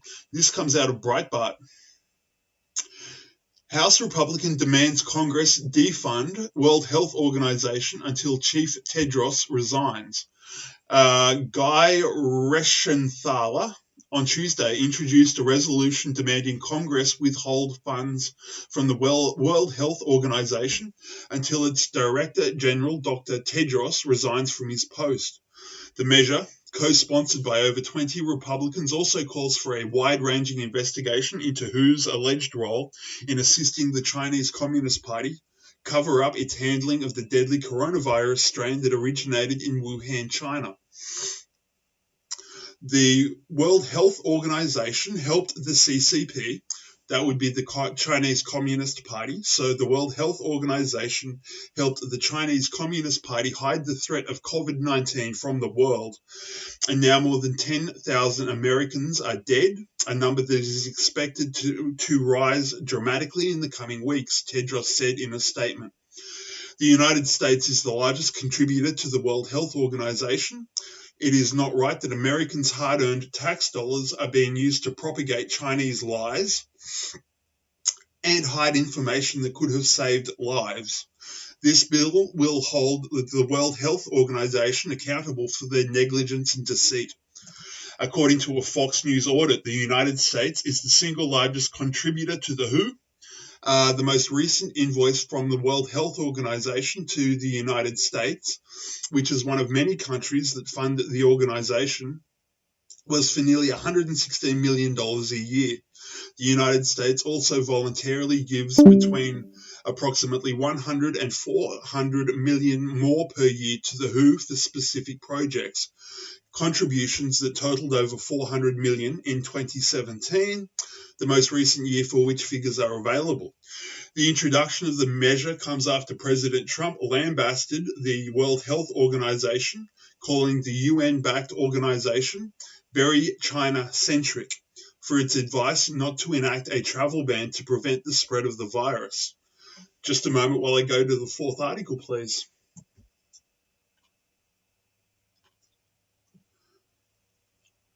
Okay, and we're off to Texas now. This one comes out of RT.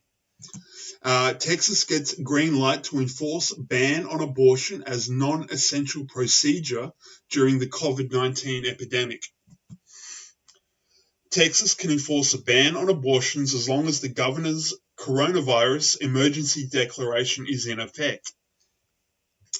A federal appeals court has ruled, a day after another court struck down Oklahoma's effort to impose a similar ban. The Fifth Circuit Court of Appeals upheld Texas's ban on most elective medical procedures, including abortions, in order to save medical supplies in a 2-1 ruling on Tuesday, reasoning that the state could continue its prohibition on the controversial procedure as long as the coronavirus emergency declaration was in effect.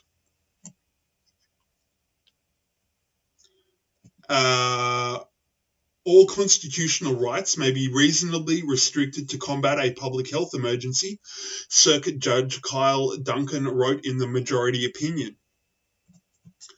The ruling is a major blow against state clinics, which had threatened to take the matter before the Supreme Court.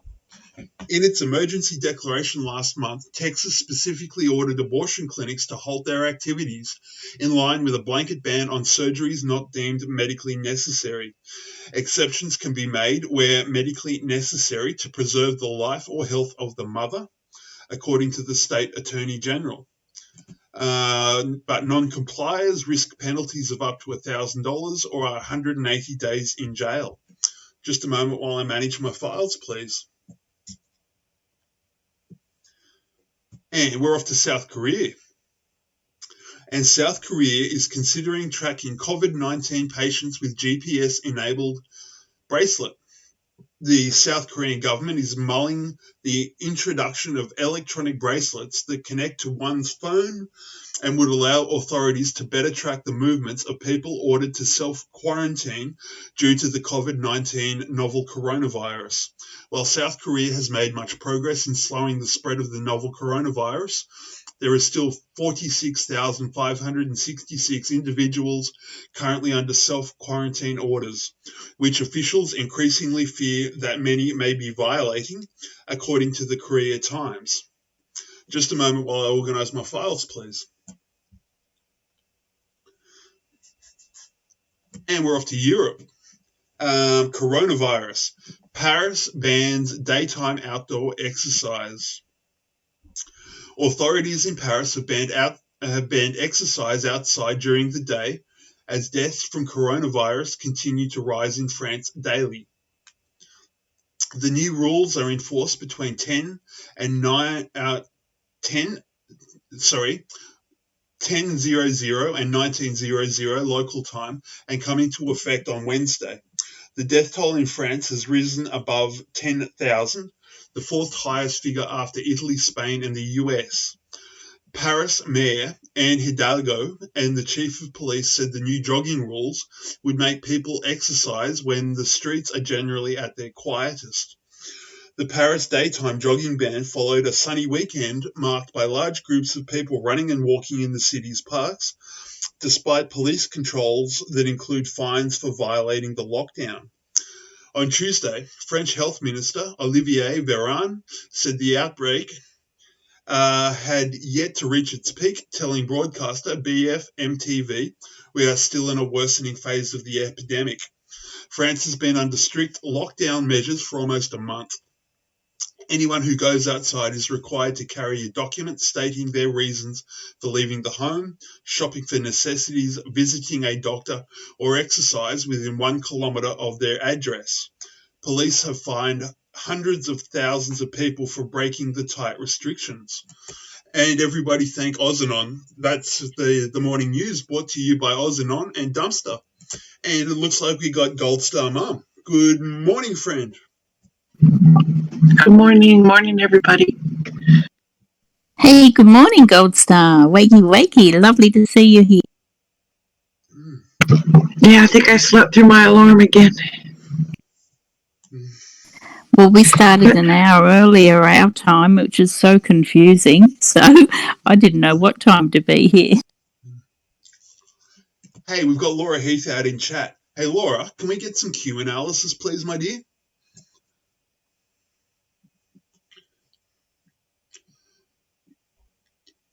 Do you want to give one of the other bots a go? Maybe I can get Elvis to Sure.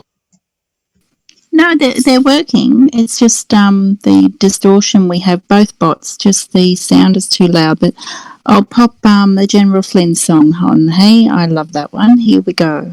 Awesome. And the river opens for the righteous. River opens for the righteous. The river opens for the righteous someday. I was walking with my brother. He said, "Brother, tell me what's on your mind." I said, "What I see with my eyes ain't what I feel in my soul, and we can't turn our backs this time. 'Cause I am a patriot, and I love my country, because my country is all that I know.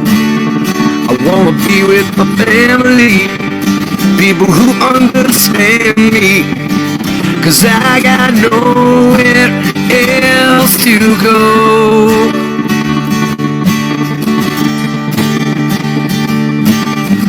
And the river opens for the righteous.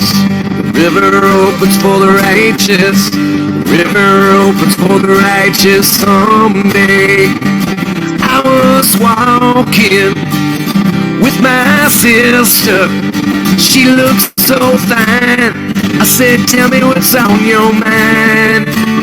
She said, "I wanna run like a lion, released from the cages, released from the rages, burning in my heart tonight. 'Cause I am a patriot, and I love my country, because my country is all that I know. I wanna be with my family, with people who understand me, 'cause I got nowhere else to go. And I ain't no communist, but I ain't no imperialist. And I ain't no socialist, but I ain't no capitalist. And I ain't no Democrat, but I ain't no Republican. I only know one party, that is freedom.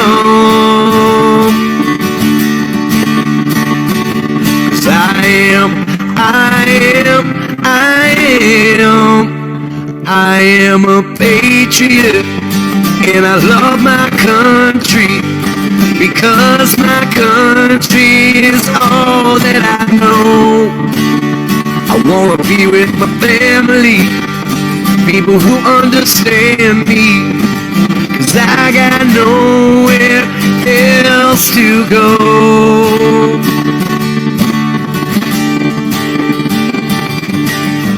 And the river opens for the righteous. The river opens for the righteous. The river opens for the righteous someday.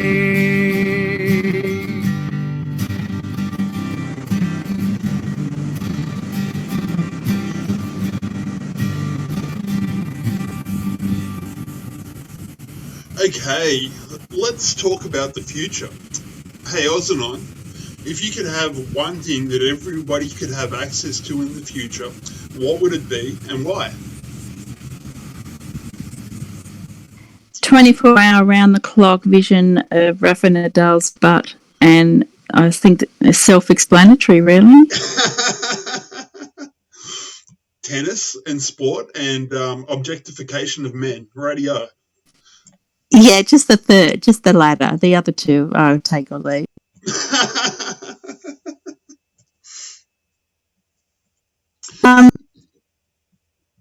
Carmen, honey, what is your one thing that you want everybody in the future to be able to do or have?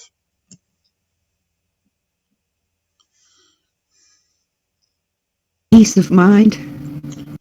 Peace of mind. There you go. We got Goldstar. Hey, Goldstar, if you could have one thing in the future that would be guaranteed to everybody, what would it be, friend? Peace.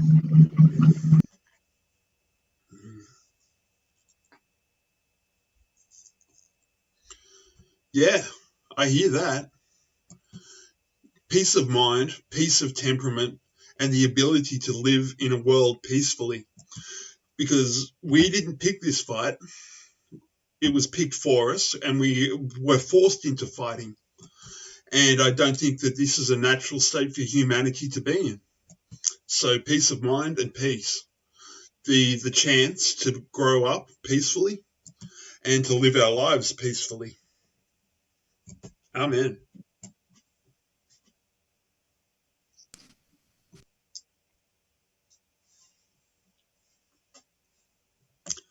And Gigi says justice. Justice would be nice, wouldn't it? And there are two sets of laws at the moment, one for the plebs and one for Hillary Clinton and the rest of us.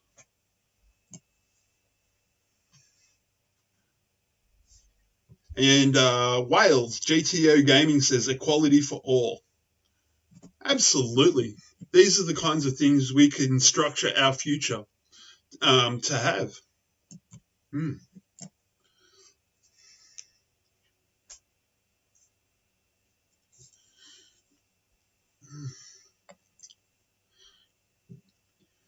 Anyway, so on Friday night, there will be terraforming of Mars, the rollout of next generation technologies, and a discussion about synthetic social structures like school and university, things like that.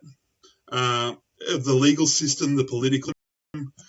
We're going to tear it all down, not one brick upon another, and then we're going to rebuild what we want. Something that actually works for humanity, not against humanity. JTO Gaming says humans would be awesome if we were all on the same playing field, so to speak. Exactly true.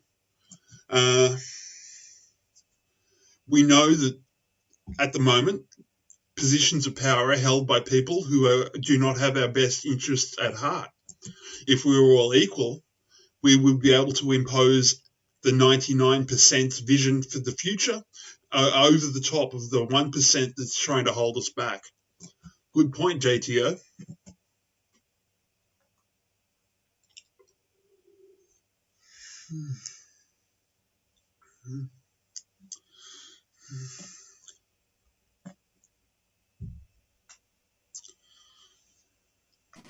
I'm just taking a look at the latest thread on Q Research to see if there's any. Oh, excellent. I'm going to JTO Gaming's onto it. The status quo is being kept. We are being oppressed.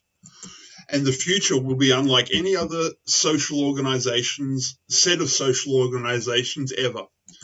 We will see that the structures that are in place are synthetic. We want organic structures that foster human relationships with each other, not artificial power hierarchies and so forth. And Laura Heath has gotten back to me. No 1 year deltas, but we have a bunch of 2 year deltas. Let me know when you want to post them. And right about now would be fantastic. Please, Laura.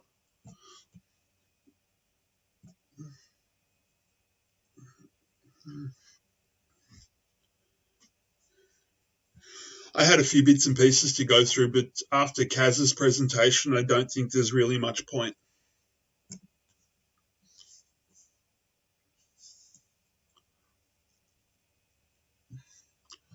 And Gigi says we've got some good deltas coming.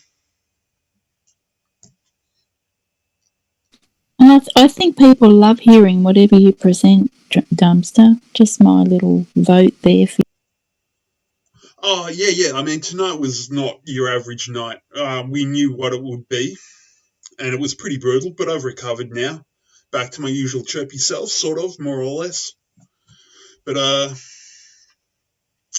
yeah, this is the kind of thing that needs to be documented, and this is the kind of thing that you need to share with people who don't understand what the status quo at the moment is.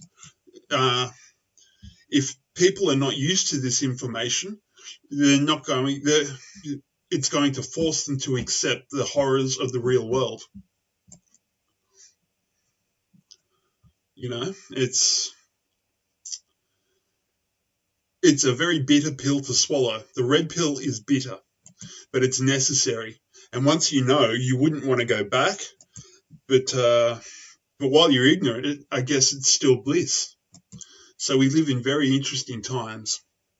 And like I said, it's all about making the future that we want. Which means everybody piping up and saying what they want their future to have. Me personally, aside from the obvious stuff that needs to change, I'd like to have a natural world where I can go hunting and fishing and camping and just be at peace with nature. And Laura Heath has gotten back to us, and she says 1079 tracking good, relay back channel S-WH-E-P1 fly high Q. And so tracking good, I'm not sure what that means. And then we've got post 1080, and this one's a doozy. They are trying to start a war. Deflection, public interest shift, pull-out announcement, chem attack, coincidence. These people are sick. Q. Thank you, Laura.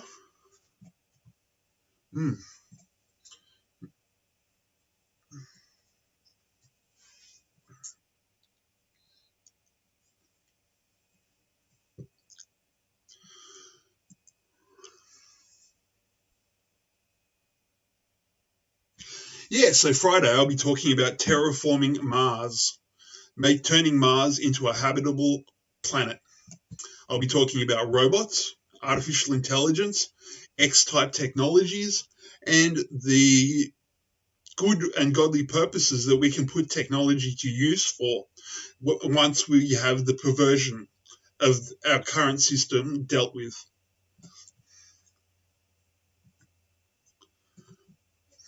And then we got Laura Heath, 1082, POTUS and JFK Jr., relationship, plane crash 1999, Hillary Rodham Clinton, Senate 2000, the start. Enjoy the show Q. Wow.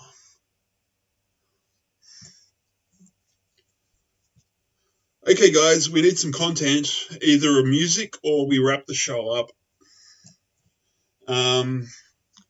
Tonight's show was pretty much purpose specific, basically just to document the filth.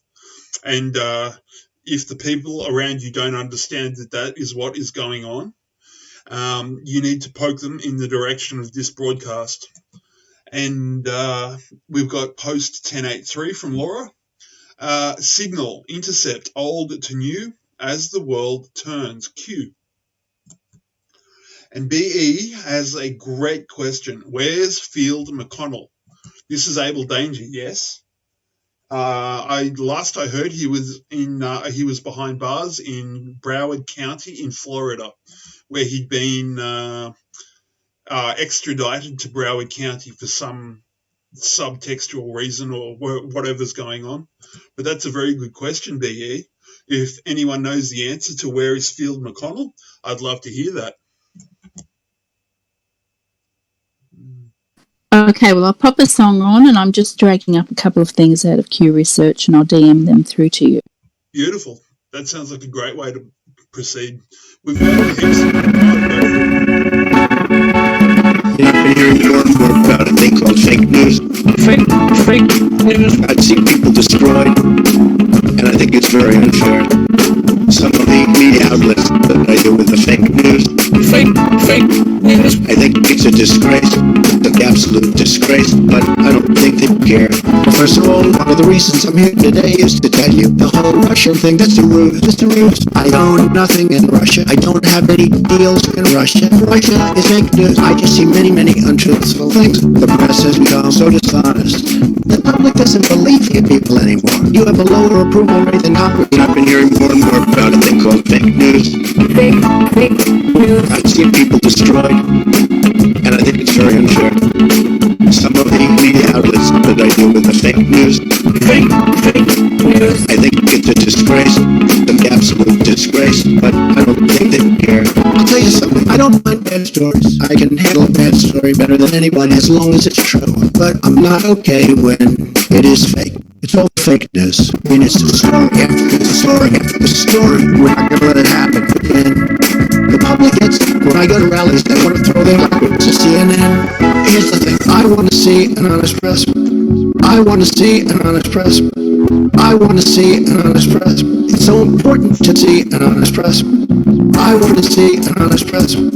I want to see an honest press. But our nation's reporters will not tell you the truth. So we'll go over just some of them. MSNBC, you are fake news. The New York Times, you are fake news. CBS, ABC, LA Times, you are fake news. The Washington Post, you are fake news. CNN, very fake news. Politico, AP, BuzzFeed, failing pile of garbage. I've been hearing more and more about a thing called fake news.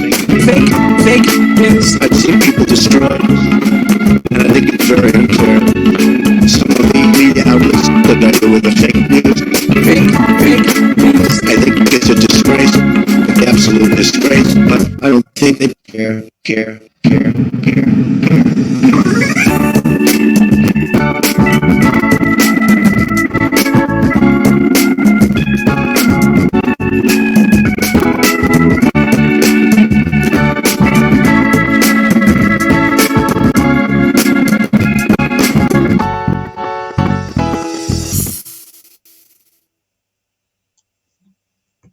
Okay, we've got a comment from BE, and it's Dumpster Truffles. Notice that his channel, and this is Abel Danger's The Field Report, has now been changed to simply The Report. Hijacked? This is interesting. And BE continues with, YouTube keeps any good news about Field buried like a dog's bone. This is the world we're living in.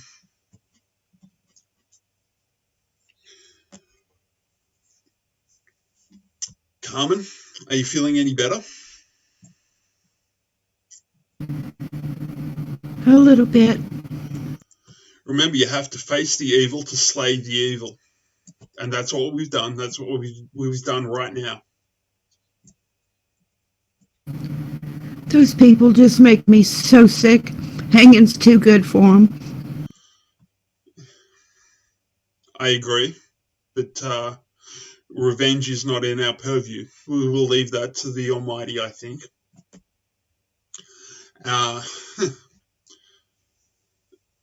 I'm going to shut my full mouth for the moment and not speak.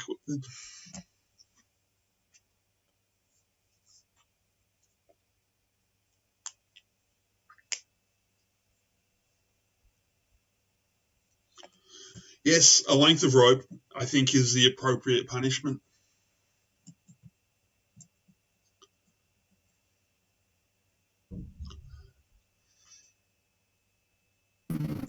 But it's still better than they deserve.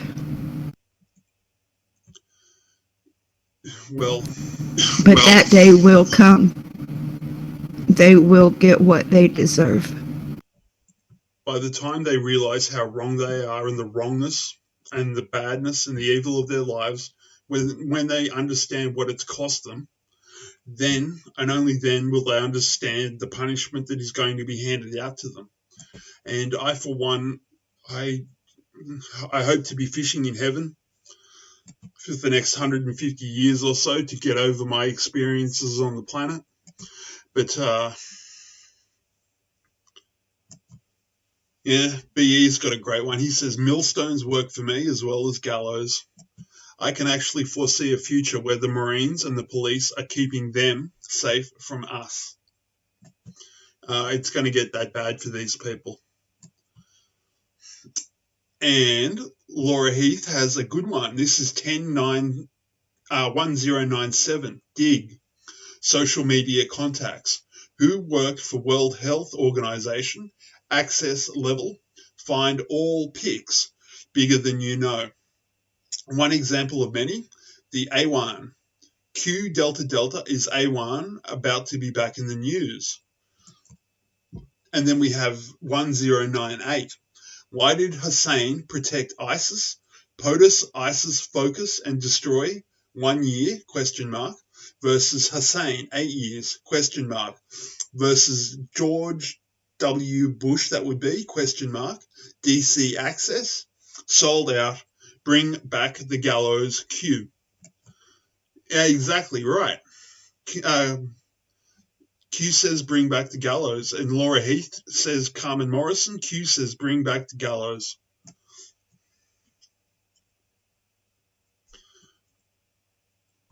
But my whole point is we cannot become that which we hate.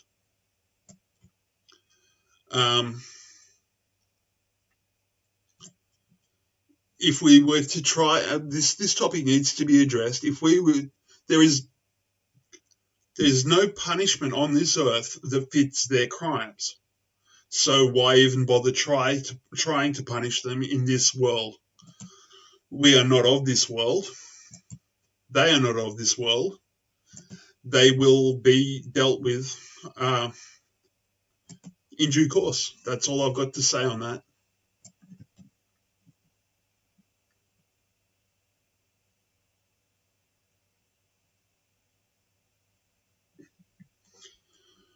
I just want it done thoroughly. That's the main thing.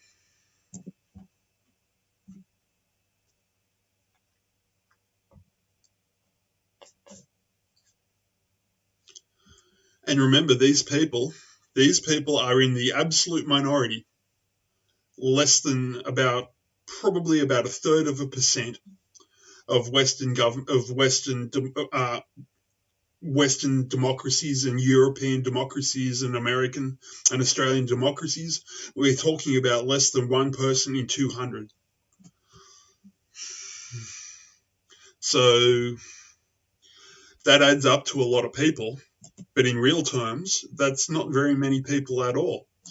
And if we can get the kind of information that we've addressed this evening to the public, it will force a public reaction. And when I say force, you will not be able to ignore what these people have done if we as a community are doing our job to the best of our ability.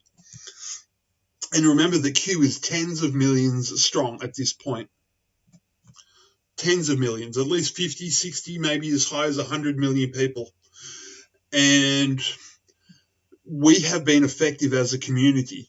we have gotten to the point now where Q is openly attacked in the mainstream. We're shining a flashlight into cockroach nests. This is good work that we are doing here.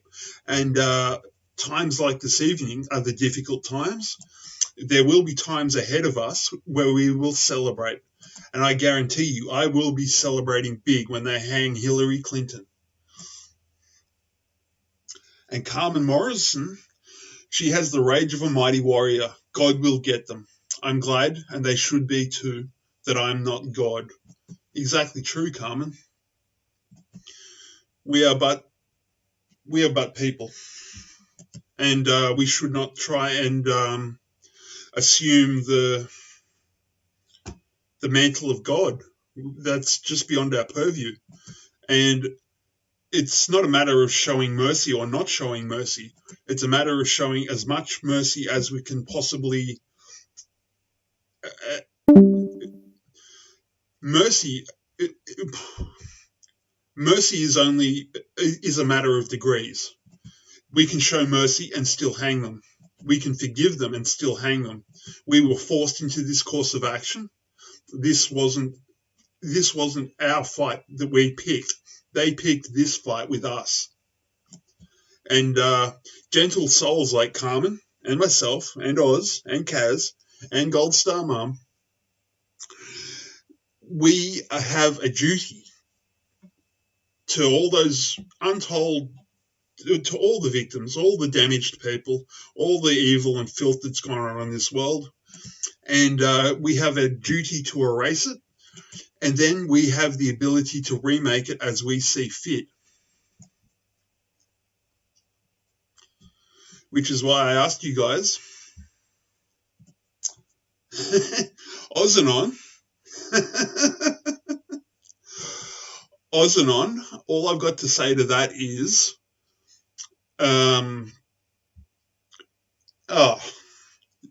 let's just say there are many creative suggestions for how these people should be dealt with that my friends come up with while we're drinking.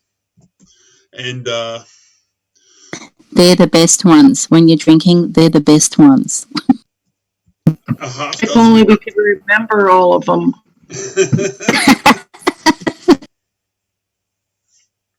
Hey, everyone in chat, or friends there, if you have the time and the inclination, if you feel like researching some songs that are copyright free, royalty free, that you like, that take your fancy, that you enjoy, please let us know, and I'll add them to the library. And meanwhile, we will continue to try and work on Distortion Bot. That's a really, really good idea. If you guys want to come up with the kind of music that you listen to, I might actually add a few bits and pieces of electronica myself. If you guys have got suggestions for songs you want to hear, as long as it's not copyrighted, we can add those to our library for you. That'd be, nice point, Oz. Yeah, it'd be great. Great to expand the library. I do add things to it, and Carmen adds things, and but it's getting other people's interests involved as well. It'd be really good. And at no point did I suggest a Drano enema. Oh, I like that. Not a bad one, is it?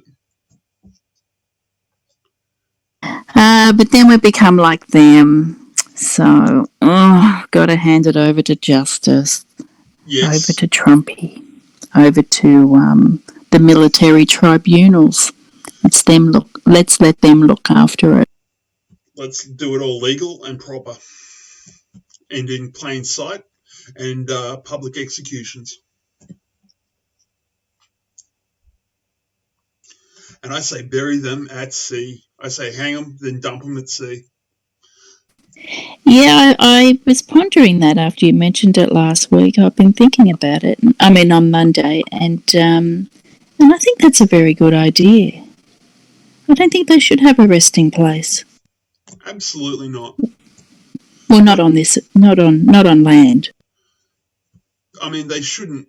Oh, I don't know. It's the bottomless rabbit pit of what to do with the foulest of the foul. It never ends.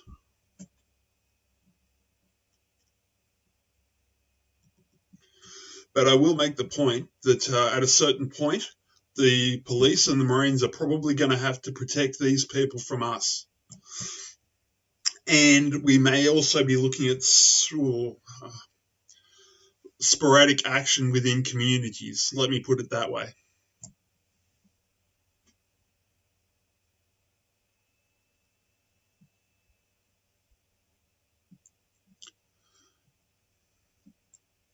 Is that the Duke? Sorry, I'm... Gold Star, Mum?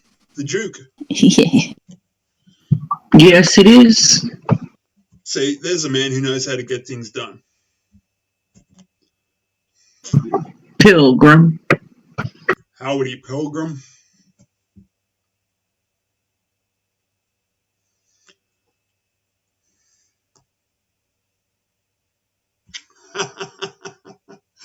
BE has come up with another cracker. He says, I still think the spot between the footprints of where the Twin Towers once... Oh, he just took it down. There we go. I still think the spot between the footprints of where the Twin Towers once stood would be the most deserving place to erect the gallows. The basements await. Yeah.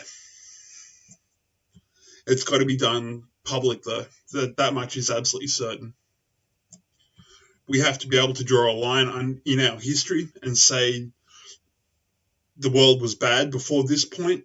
The world is improving from this point on. It's about clearing the decks.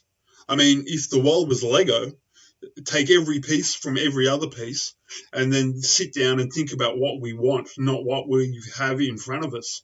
It requires out-of-the-box thinking. And I don't know what the exact actual structures would be, but I sure as hell know that it wouldn't involve the kind of things like the education system, which is a synthetic construct that imposes artificial constraints on young people. Anyway. Look at that tweet I've just posted from NBC. Like this media, they are disgusting. NBC News. What would happen if the president were put on a ventilator? The answer comes from the Constitution's 25th Amendment. Unfriggin' believable.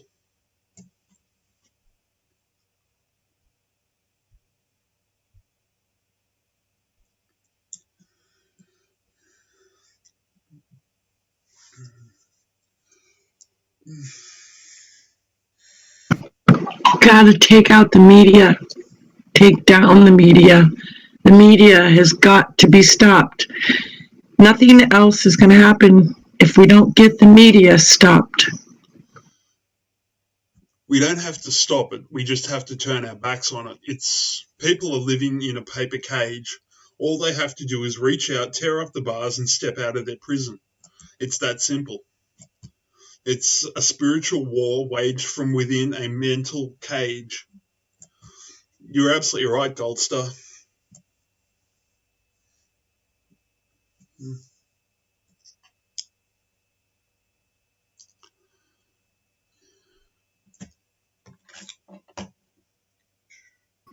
Right now, it's legal for them to lie. That needs to be overturned. I think that was an executive order, too. Please repeat. The media was given permission to lie. I'm pretty sure, B.E. Atlas over there, you be one to correct me if I'm wrong. I know you will. It's a good thing. I'm pretty sure Obama put in the executive order that allowed the media to lie and not to be held accountable. That needs to be null and void. What was the name of that act? Was it, from memory, Smith-Munt Act? Is this what we're talking about? Something. It may not have been an executive order, but it's legal for them to do what they do. Why they keep doing it? Yeah, I've got confirmation from Laura, the Smith-Munt Act.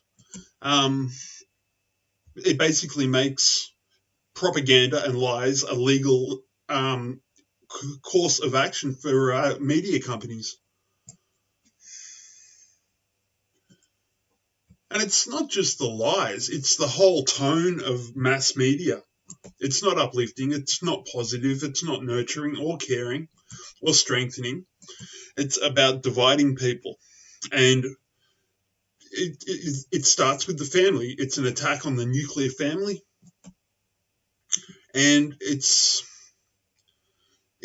raises the vibration of the species. Oh, hang on. Laura Heath has corrected me.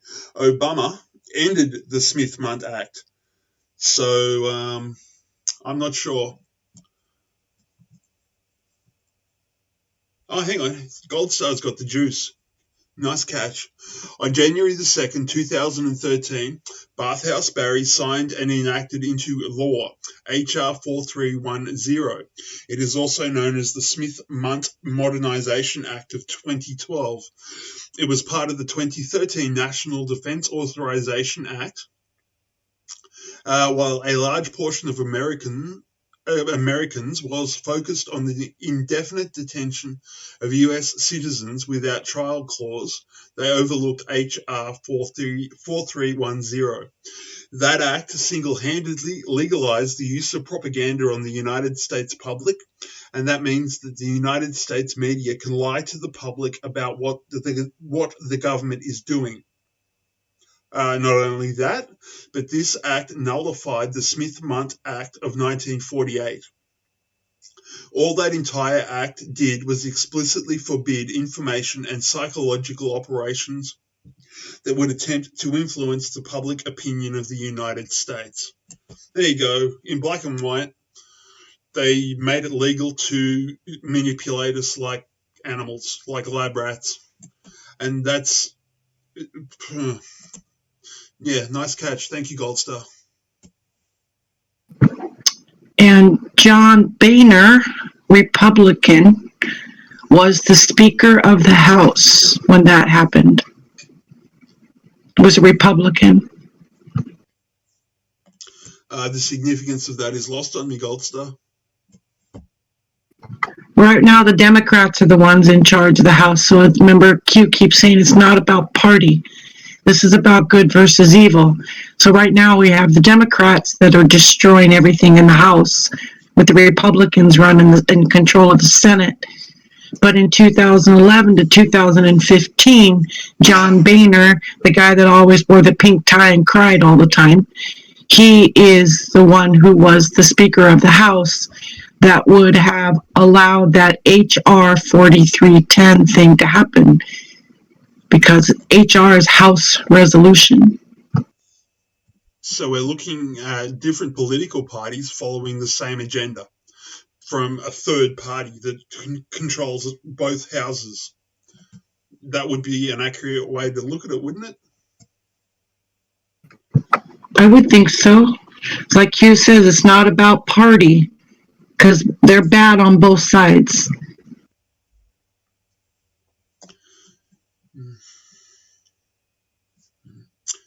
BE says, one monster, two puppets, both red and blue. And BE also says that's why I am a Carlinist. What is a Carlinist? The finer points of American culture are lost on me.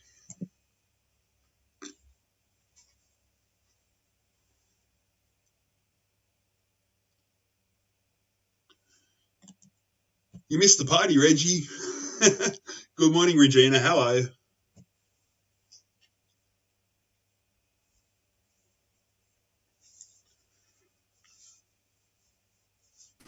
Reggie, g'day, you freak.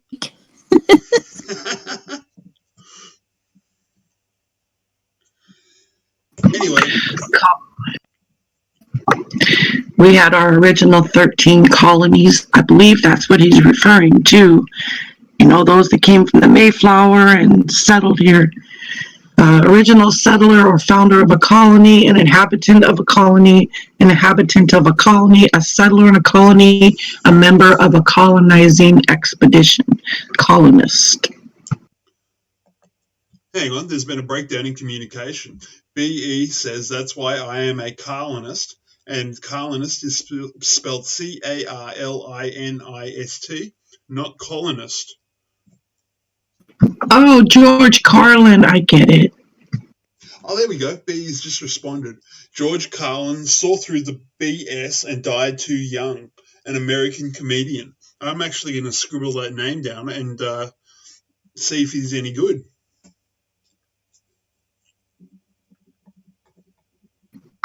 You don't know George Carlin? I know Lenny Bruce.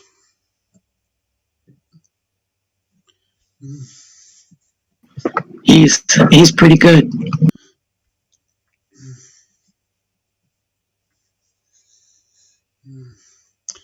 Yeah, so Friday, it's all about the future. It's all about positivity. It's all about what we can do once we tie up all these loose ends. And there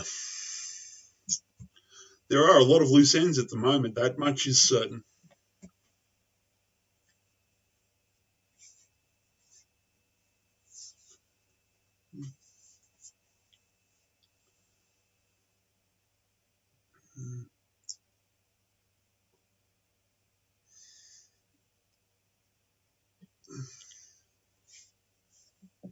Anyway, we can't have dead air for patches like this. If it's time to wrap up the show, let's wrap up the show. Does anyone have any other websites that need to be plugged, or anything that needs to be promoted, or any housekeeping issues, or anything that needs to be tabled? Have we got any business amongst ourselves here?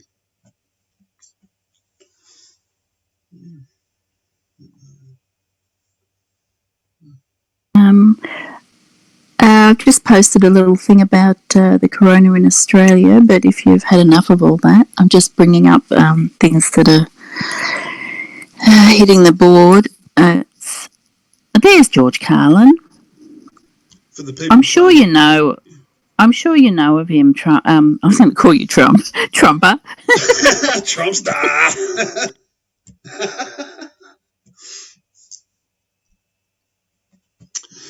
Gold Star Mum has posted a picture of George Carlin with the following text. I have certain rules I live by. My first rule, I don't believe anything the government tells me. Nothing, zero. Carlin.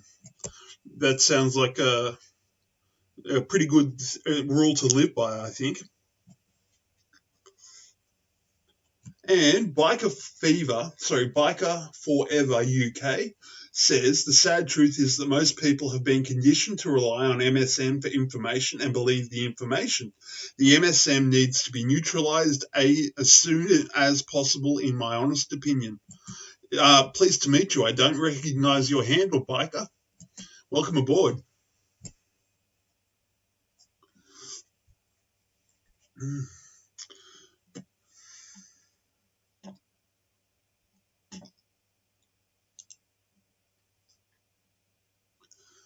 Okay, we've got a few bits and pieces from Oz, and this one is from April the 7th, and it's from UPI, Defense News, April the 7th. The USS Gerald Ford recently completed tests of its combat system capabilities while deployed in the Atlantic, the Navy announced Tuesday. I think the Gerald Ford is a aircraft carrier, but I'm not sure. According to Commander Ron McAllister, the testing was a collaborative effort between Naval Sea Systems Command, along with the greater technical community and the ship's crew. The tests exercise the combat systems suite as a complete unit and ensure maximum availability to meet combat and self-defense mission requirements. In the end, the combat systems suite achieves maximum readiness and the sailors develop more operational and technical competence. So it looks like they're getting ready to go at it with China, it looks like.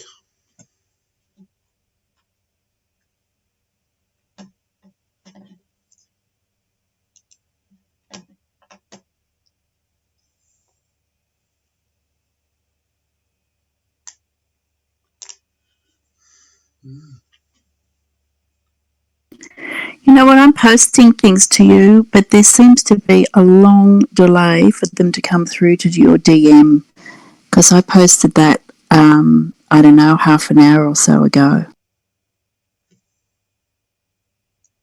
Yeah, yep. Yeah, there's some problem. Yeah, There's always some I've sent some more, but they're not there. Yeah, because I'm looking at your DMs now, and the others haven't even arrived. Oh, wow. So we're waiting on the information. Gotcha.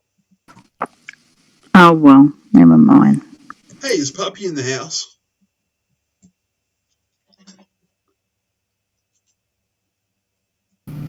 I see him typing. Puppy Max. Puppy Max has more George Wilcock for us on Friday. And that will lead into the discussion of what we want out of our future.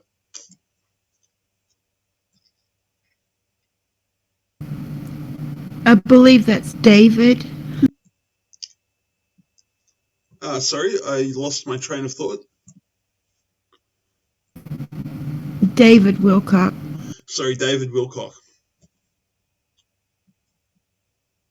Hey, check out what Puppy just posted. Okay, this is from Puppy Max. Breaking. The Dutch government, part of the EU, wants to make it mandatory for people to download specifically developed COVID-19 apps so that they can be tracked and ordered to quarantine themselves for 2 weeks when the app detects the person has been in contact with or near someone who had COVID-19 or has tested positive.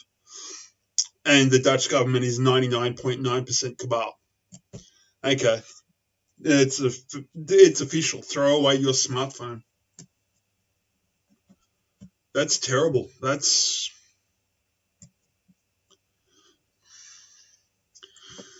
Yeah. This is serious news we're talking about here, people.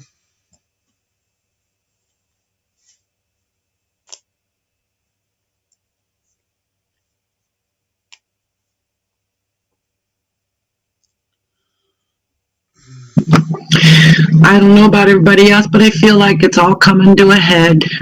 Thoughts? Oh, imminent. I think the next week will make or break us. I think it's coming down to the wire now.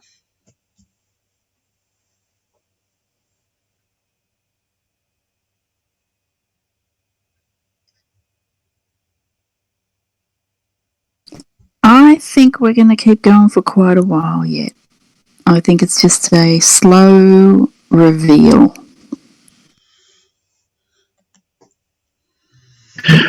Oh, I agree. I think that there's going to be a breaking point coming that's going to flip it all the other direction.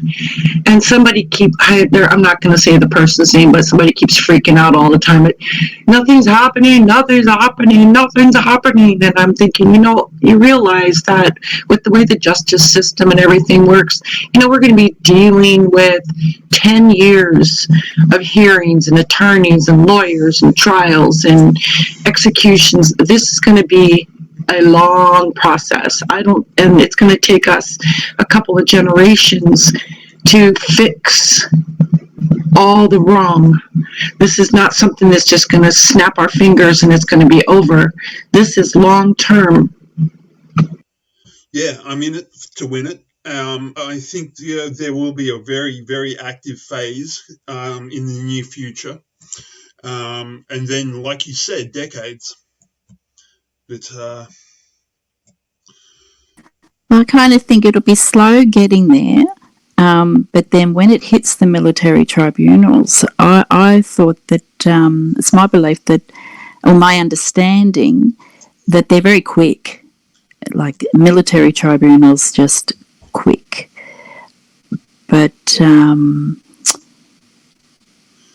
Yeah, then I'm thinking of that big famous one that I can never remember the name of. I'm not sure how long that took. Yeah, how long did that take? Nuremberg took the better part of 3 years. I think 286 people were hung. And that was just a show trial. That wasn't justice at all. All the useful Nazis were creamed off and taken to America as part of Operation Paperclip. And then the poor bastards that got left behind in Europe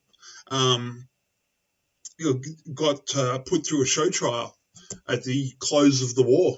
So the Nuremberg is the only reliable precedent so far. But and that's unreliable because it wasn't real. Like, I mean, it really happened, but as you say, it was a show trial. Whereas that won't be the case this time. This will be true justice. And I think the military tribunals are like 5 to 7 days, 10 days max, I think, because they have everything. They've got all the evidence, everything's collected, and it's wham, bam, goodbye. That's my understanding. I can actually add juice to that. I dug on this topic a couple of times. A military tribunal has 3 military judges, and it can't go longer than 3 days. And POTUS signed an executive order. I can dig it up if I have to, but it makes sure that there is no course of appeal. So 3 days is the longest the trial can go for, with no chance of appeal. And they also changed the system so that it was so that the military justice system becomes a hybrid system that involves civilian legal staff filling non-judicial roles. And I think they're going to have 14 of these in Gitmo up and running at once. So 3 days times 14 times 52, 3,000 or 4,000 people a year is probably the processing power of the Gitmo system.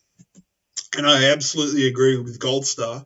It will take decades and decades to actually put it all to rights. We've got a whole planet to clean. We've got a whole planet to put to rights.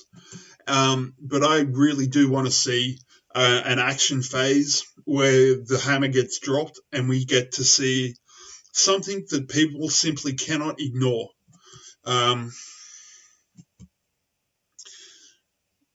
Yeah, I mean, once the SRA stuff breaks, that will be the floodgates opening. What do you guys think? Bring it on. For the United States, I think to wake up those that still think that Hillary is a hero and that Obama is God, that those two have to be a public trial, and all of their things that they've done are going to have to be in the public for the public to see, because otherwise they're not going to ever accept that what they were doing was so bad. There's going to have to be a couple that are going to have to be public for the full trial, the full hearings, everything, for the evidence to come out. And that's what I think. And I could be completely wrong, but that's my opinion. That was part of the same dig that I was just talking about. Gitmo will be televised. It'll be live trials, like Court TV, but I can't remember the name of the agency. And they're going to do it with a bleep button, a swear button. So if there's a 30-second delay there'll be a 30-second delay in the broadcast from the courtroom, with which they can censor what comes out of the courtroom. So it'll be transparent and public, absolutely. It'll be the best TV ever.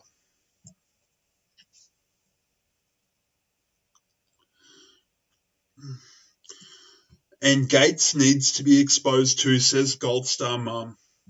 Even if these people commit suicide, we still have to go through the trial to document the conditions and the situations that this person created. So, And Jenna, nice of you to turn up. G'day, Jenna.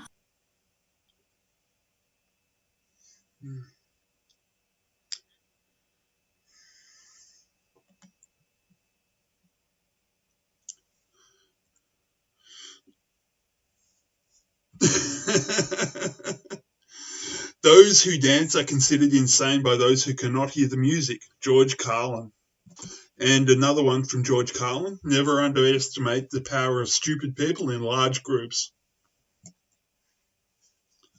I'm going to suggest that, Dumpster, when you listen to Carlin, make sure you don't listen to it on YouTube first, because he swears a lot.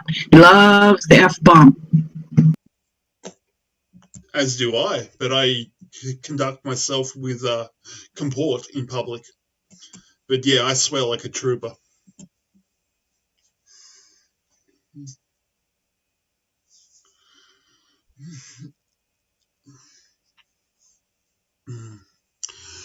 Okay, Goldstar, have you got any shows that need to be plugged? Do you want to drop the links into YouTube and in Discord so that the good folk can find you elsewhere on the internet? Well, I don't have the official announcement to share yet, but I will be doing a show on Saturday. Please pray that it all comes together. I think we're on track for it to happen. It'll be at 1 o'clock Eastern Time over on Patriot News. As soon as I have that official graphic and all that, I will drop and share. It will be of great interest to anybody who eats. Excellent. I look forward to this. So this is health and well-being, practical advice, right? It's going to be called Preserving National Food Security. It'll be pretty in-depth. I have two really very experienced, real experts. And what was the situation with the seeds being non-essential items? So is that true? Are they restricting our access to growing our own food? Well, we only saw one source, and that was in Vermont, and that was at a Walmart. So to me, if we all remember, Hillary Clinton used to be on the Walmart board back when Walmart was all about made in the USA. Now fast forward to now, but Vermont is also Bernie Sanders territory, so it could just be a Vermont thing. I haven't seen any evidence elsewhere, but I do see the shelves are emptying and things like that of gardening supplies. So I don't know that there was a shortage of a shipment as much as there were people that were actually aware and went and got their stuff early to be prepared. Okay, and do you want to tell us again the time? And it's Patriot News. You'll be able to find that at Patriot News, obviously. And what is the time and the topic? Once again, please, Goldstar. It'll be 1 o'clock Eastern Time. I wanted it, the majority of the PN audience is not on the Australian side. They're the ones that are furthest away are in Europe and UK. So I set it for 1 o'clock Eastern Time, which would make it 7 or 8 o'clock UK time, and be a little earlier for you guys, I suppose. But preserving national food security. Like I said, as soon as we have the graphic and everything, I'll get that dropped for you guys. And we have a 2-hour time frame, and so we'll be looking for questions. If anybody has questions along the way, I don't know how we're managing that yet, but I'm working on that. Gotcha. And food security is an issue in Australia as well. The crisis showed exactly how vulnerable the supply chain is. And it'd be nice to actually have personal food security, let alone security of food for the whole community. Well, this is one of the men I'll be interviewing. Anyway, I'll be in the PN crowd. This little video I dropped you is 2.5 minutes, but this is the founder of RCAF USA. I've known him for 12 years, and the other man, I'll drop that link for you too, if you want to get a heads up on things. Is that it? How long is that video, Gold Star? 2 minutes and 36 seconds, but that one there is a Facebook video out there. They had like 1,000 ranchers, 1,000 participants for this first ever live meeting that they had. But that is the man. Beautiful. I'm actually going to play this video.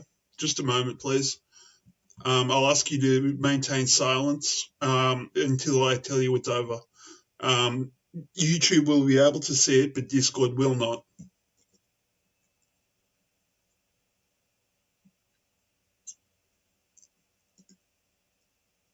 And regulations that allow our markets to function the way they're functioning today. Hello, I'm Bill Bullard, CEO of RCAF USA, and as all of you know, our markets are currently broken.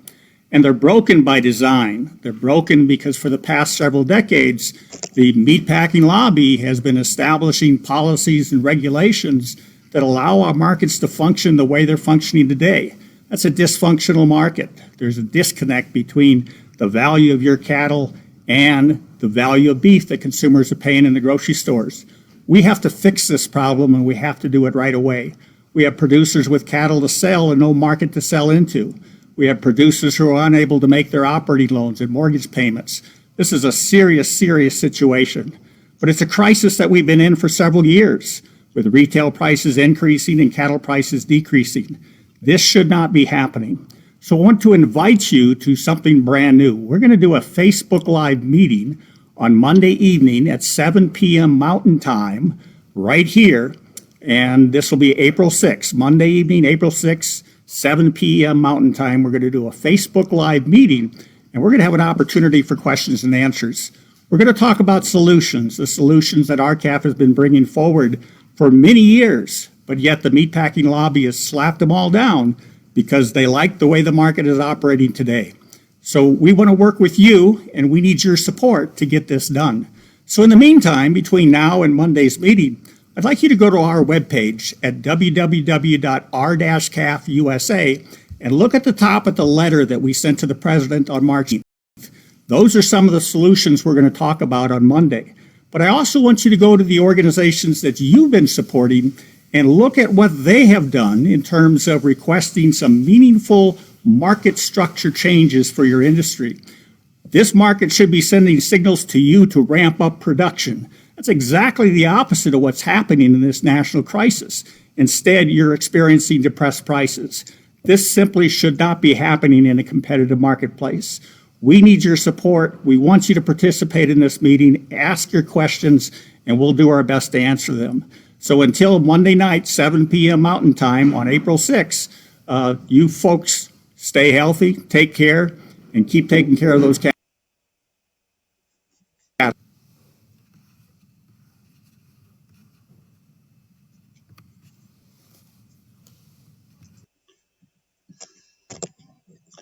Okay, I just played that first video.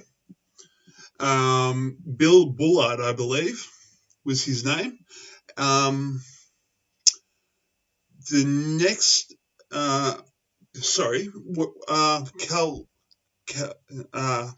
Calfusa, is that the next video that you want me to play? That's RCAF USA, and it's not a video that you need to play here. Are you talking about the 58 after or 58 after? That is a link to the letter that they wrote to President Trump, and the website that I dropped there at 57 after is a link where folks here in the United States can go to their state and order their beef directly from the producer with no middleman. And the one above that Tracy Hunt speaks on the Global Roundtable for Sustainable Beef. Quite a bit of what he is going to be talking in there is what he will be bringing to the audience on Saturday, but that is the longer, full presentation, which I saw in person, and I remember towards the end of it that I almost threw up when I realized what he was telling us. And then we fast forward to the Q movement. Everything he told us about then, that was 2013, I think, or 14, when I saw it the first time, everything he said is true. This goes a lot deeper than health and nutrition. This is about our way of life. Absolutely. And to be able to buy beef from the source, I grew up on. I spent plenty of time on a farm growing up, and I've seen meat butchered and then hit the table that day, and for me that was normal. And things like supermarkets, they're synthetic. They have no real function. It's hard to describe the supply chain. And not to mention the processing of foods and all that kind of stuff as well. And that bloke, Bill Bullard, I believe his name was, he's got a hell of a hat. He'd make a good politician, maybe.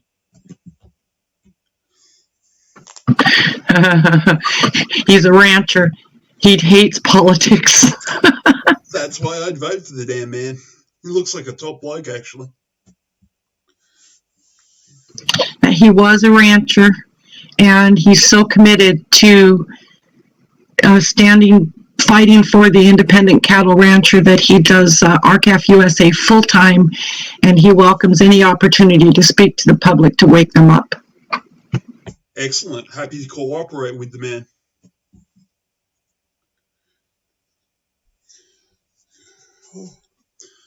Okie dokes, folks. It's getting on in time. Carmen, if you're feeling up to it, would you like to sign off? Maybe offer a quick prayer too. Yes. Father, we thank you that you know where we are and you know how we feel. Lord, we ask you to bring these things together to make things right in our world again. Be with each one of us as we continue our day. Help us, Lord, to spread the truth and to be what you want us to be. In Jesus' name, amen. Amen. And folks, I'll see you Friday morning. I love you guys.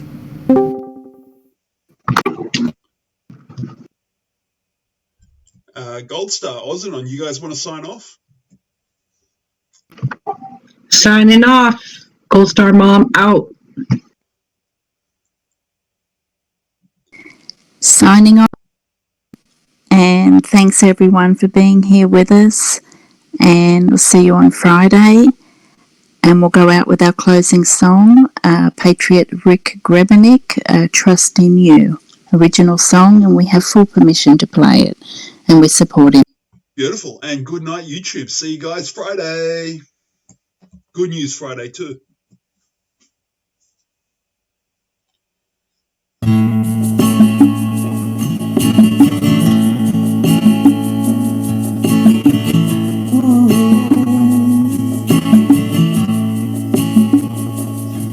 There are times in life when things get overwhelming,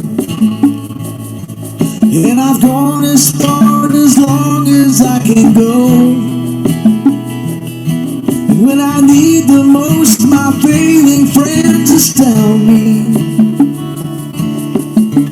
Lord, you're there, you've been comfort to my soul. And I believe in you. Every word that I've heard, and I know it's true. And when I'm walking through the valleys, you will lead me through. 'Cause I believe you're with me, and I will will trust in you.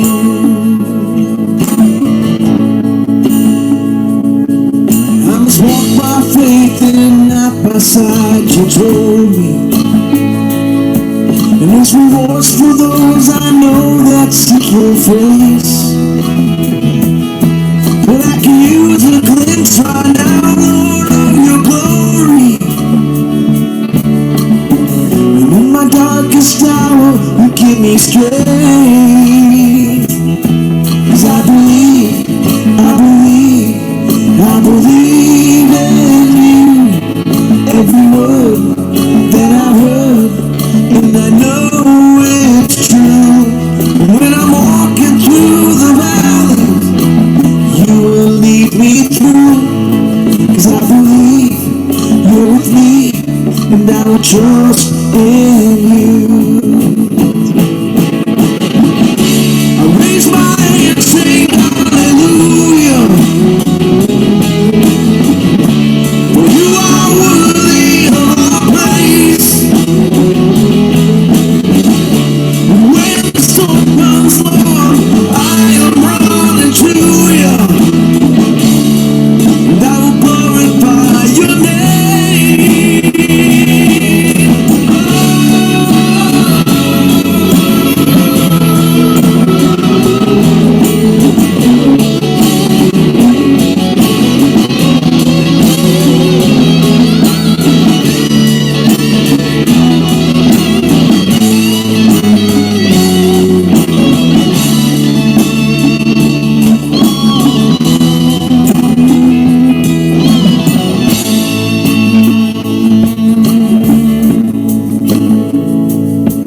Lord, you've walked my shoes, you filled my blade with suffering.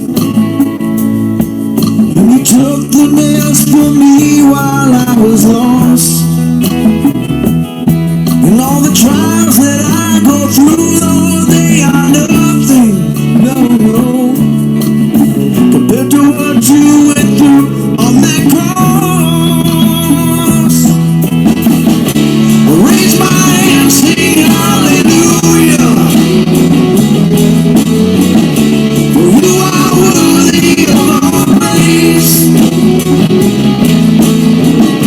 And when the storm comes, Lord, I am running to you. I will glorify your name. 'Cause I believe in you. Every word that I've heard, and I know it's true. And when I'm walking through the valley, you will lead me through. 'Cause I believe you're with me, and I will trust in you. And when I'm walking through the valley, you will lead me through. 'Cause I believe you're with me, and I will trust in